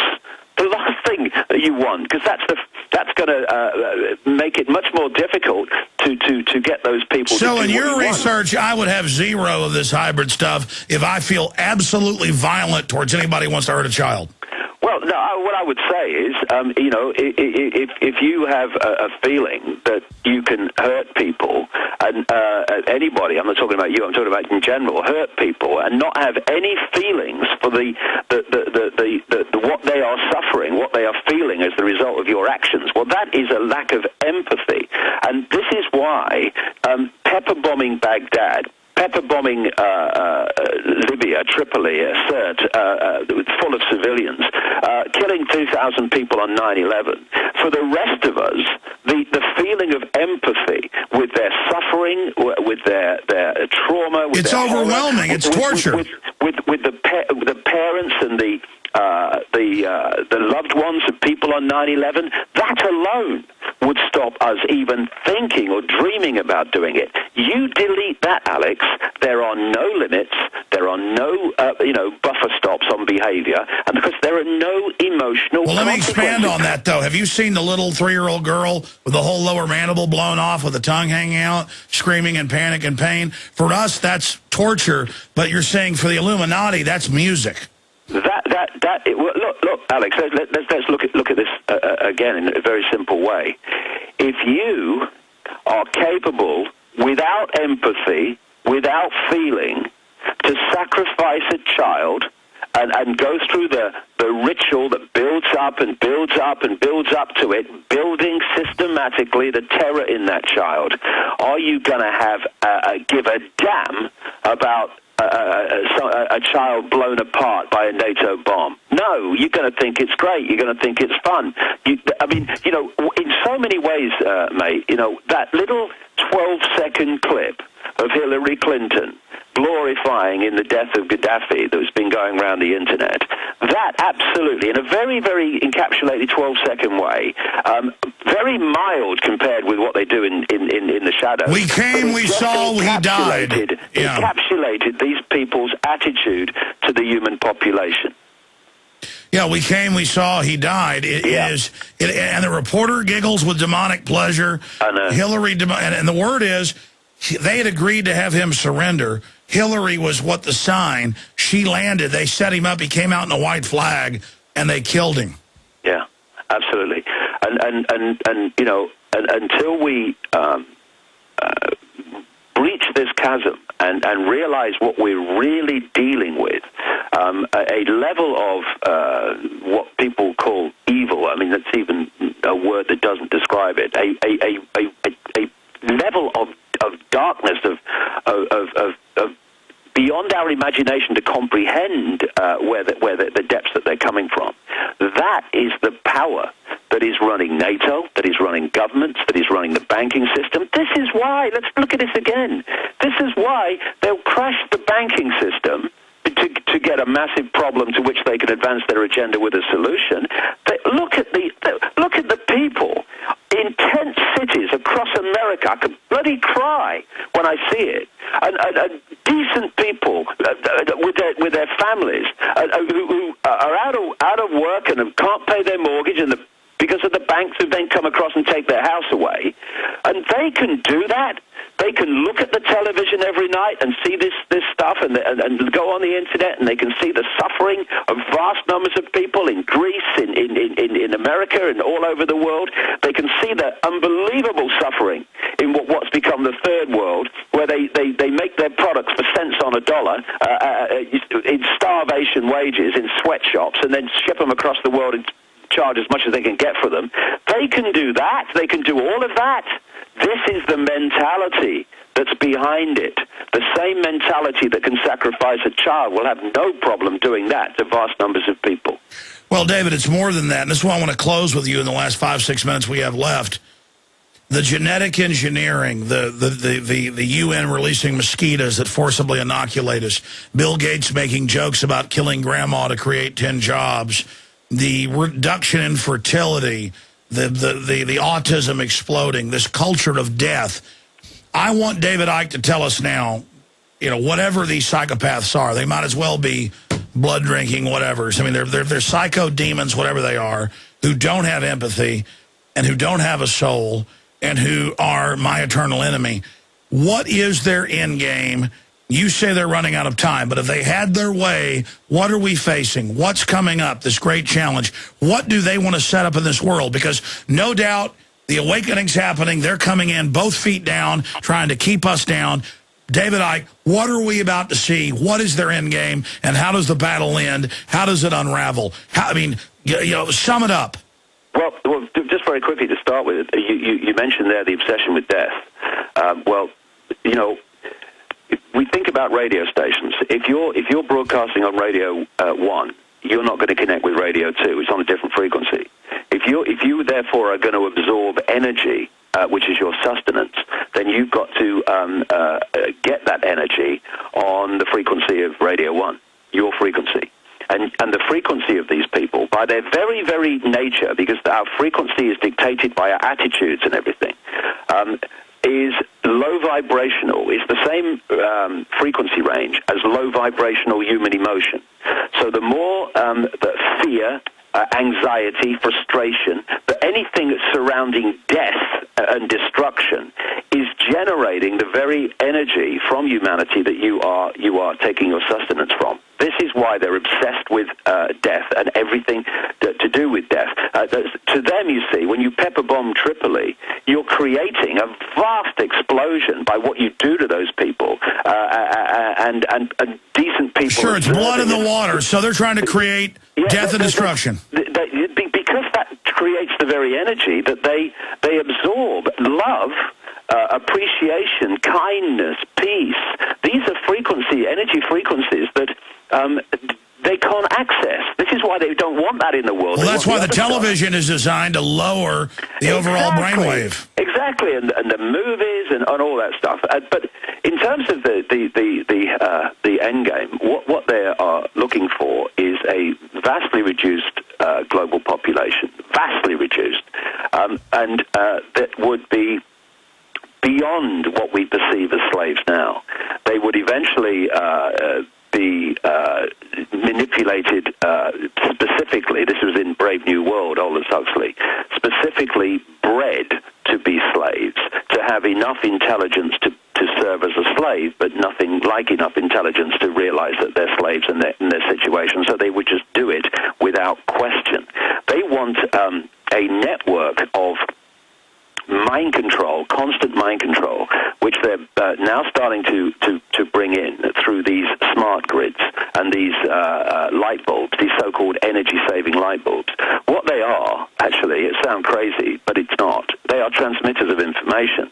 And, in my new book coming out in January, I've quoted the scientists who've looked into the way of transmitting information through the electrical system, and they've explained how it's been done through this woodpecker signal that came out of the Soviet Union and through other means, even with the grid that we have now. And what the smart grids are with these smart meters, and I've just come from Australia, they're kicking up a fuss there, they're kicking up a fuss about them in California. No, they admit they can cause cancer, so they can beam whatever frequency they want. Exactly. They're in your house, and they admit, it was on the news today, even San Francisco Chronicle, the smart meters can even with an algorithm tell what you're watching on TV. Yes, exactly. And so this smart meter grid, this smart grid, which they want to connect in every country, and then every country connected to a global network, it is a purpose-built surveillance operation so that they, like you quite rightly say, can see the fine detail of your lives through the communications with the operating center. But also, they admit that, by the way. Yes, they admit they're putting up nationwide street lights that listen and videotape you. Yeah, exactly. But the key thing beyond that is that they can send information the other way, and through this delivery system, which these light bulbs are a big part of it, they're delivering within the frequency range of human brain activity information which people are designed to decode as their own thoughts and perceptions. It's a mass mind control operation. And so, there's so many elements to it, but what they want is this, the population, human population, that comes into this world through not even procreation, as Brave New World talked about eventually, but through, laboratory means. And where they are produced in batches. And that's why they have to destroy our fertility, so we have to go to them to have them born in a laboratory where they can then put in the Trojan horses as they want, and you actually get a child that looks like you, but it's not even your child. You can see this program, this plan. David, promise me that before the new book comes out in January that you will join us again here on air. But in closing, because I got Mike Adams, waiting to come in here. Yeah, Mike's a great guy. I love his stuff. He's awesome, but I keep you for 10 hours. I would, but and I'm sorry that we didn't get your email till earlier with the phone number, crazy internet stuff. But in closing, all of this, though, to give hope from my gut is because the system is panicking and they have failed and they're scared. Well, this is the key point. You see, I make the very strong difference between what I call consciousness, which is the infinite, eternal self, and what I call mind-body, which is the interface. It's like a computer. It's like people say I'm going on the internet, but we don't go on the internet. The computer does, and we so even if they program us, our soul still knows. Yeah. What I'm saying, what I'm going quickly with this. I know you're running out of time, but it's an important point. We go on the internet through the computer.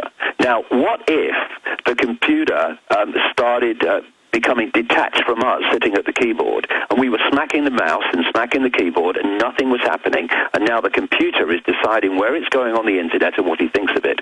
That is the dynamic of the human condition.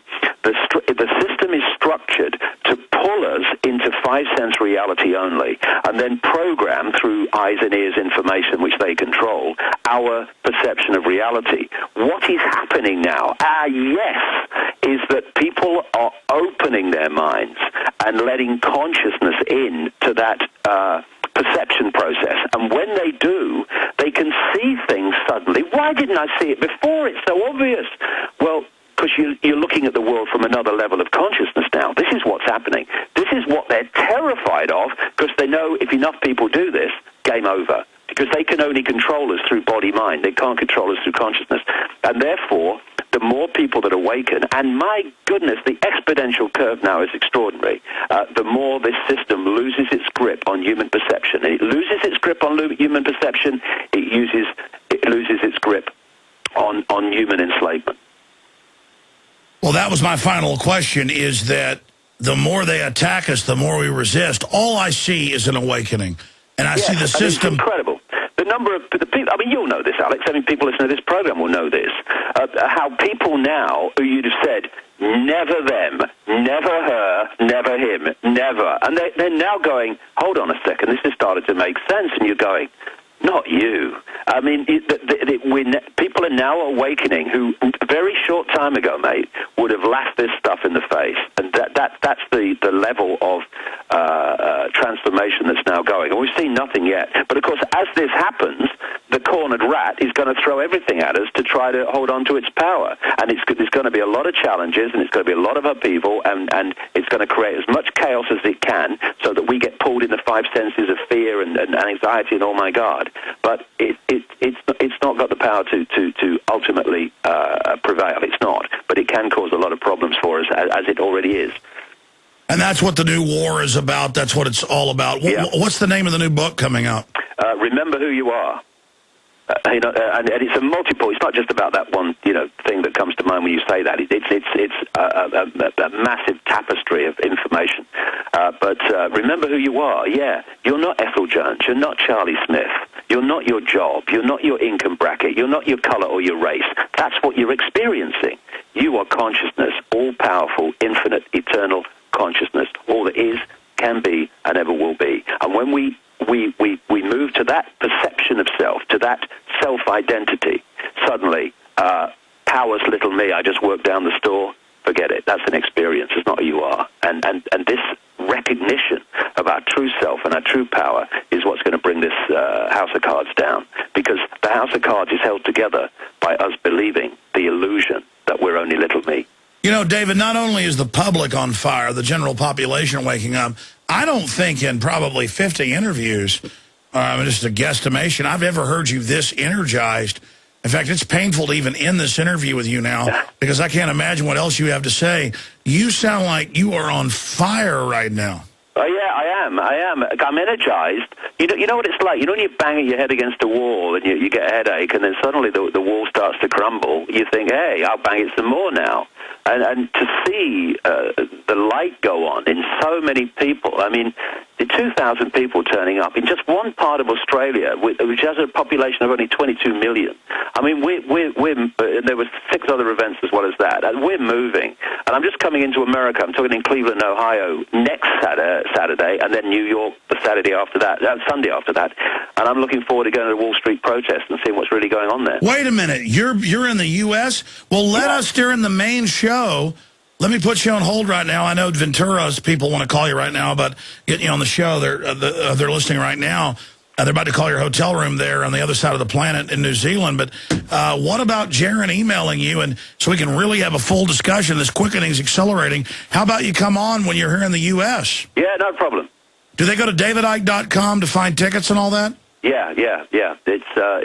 It's very simple. If they go to davidike.com, it's all there. Yeah, but it's amazing what's happening, Alex. It really is. And well, David, I'll say this in closing, and I'm going to go to break and say bye to you during the break, and then Michael's going to give you a call from Ventura's people, but I can feel it. I mean, whatever it is, whether you're right or wrong, this is not of this world. Like the devil, as Christians say, whatever. There is a system of evil tying things together that you can only describe as extraordinary and anti-human.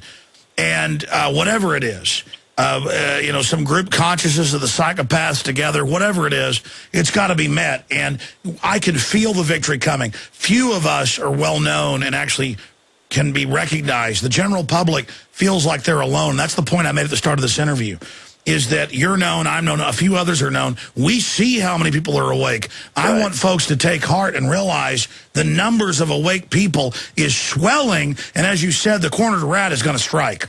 Yes, it is, but it's not going to prevail. It's not going to prevail. It's striking out of panic to a large extent because it's trying to keep the lid on this.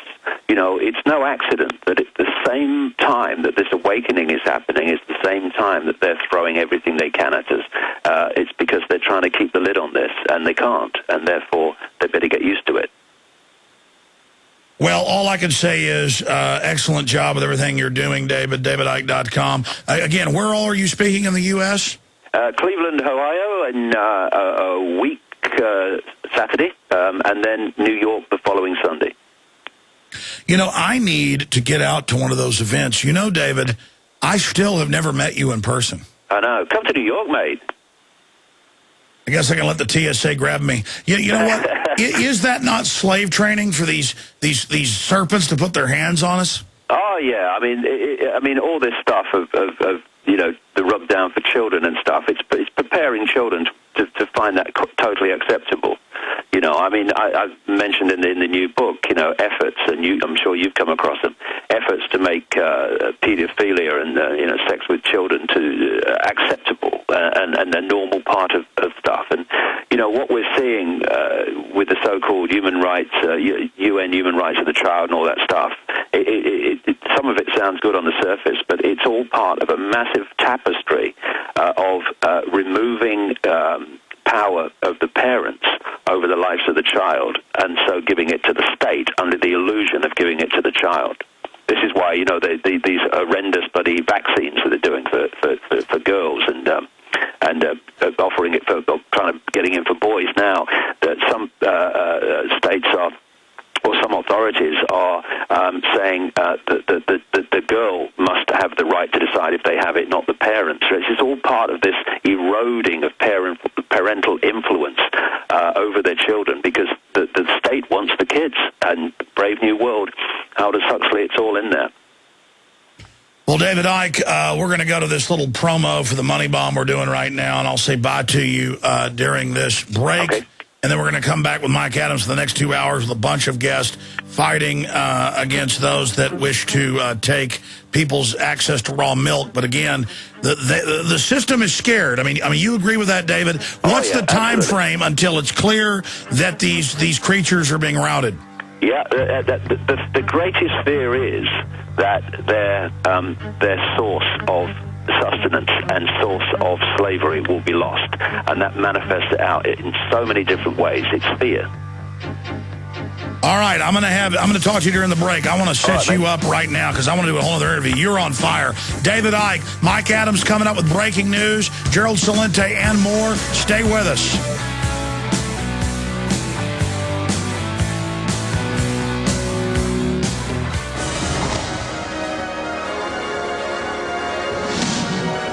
Our mission at Infowars.com is to audit the Fed, abolish the Fed, restore the Constitution, abolish the TSA, restore the Second Amendment, restore the Constitution, restore the Republic.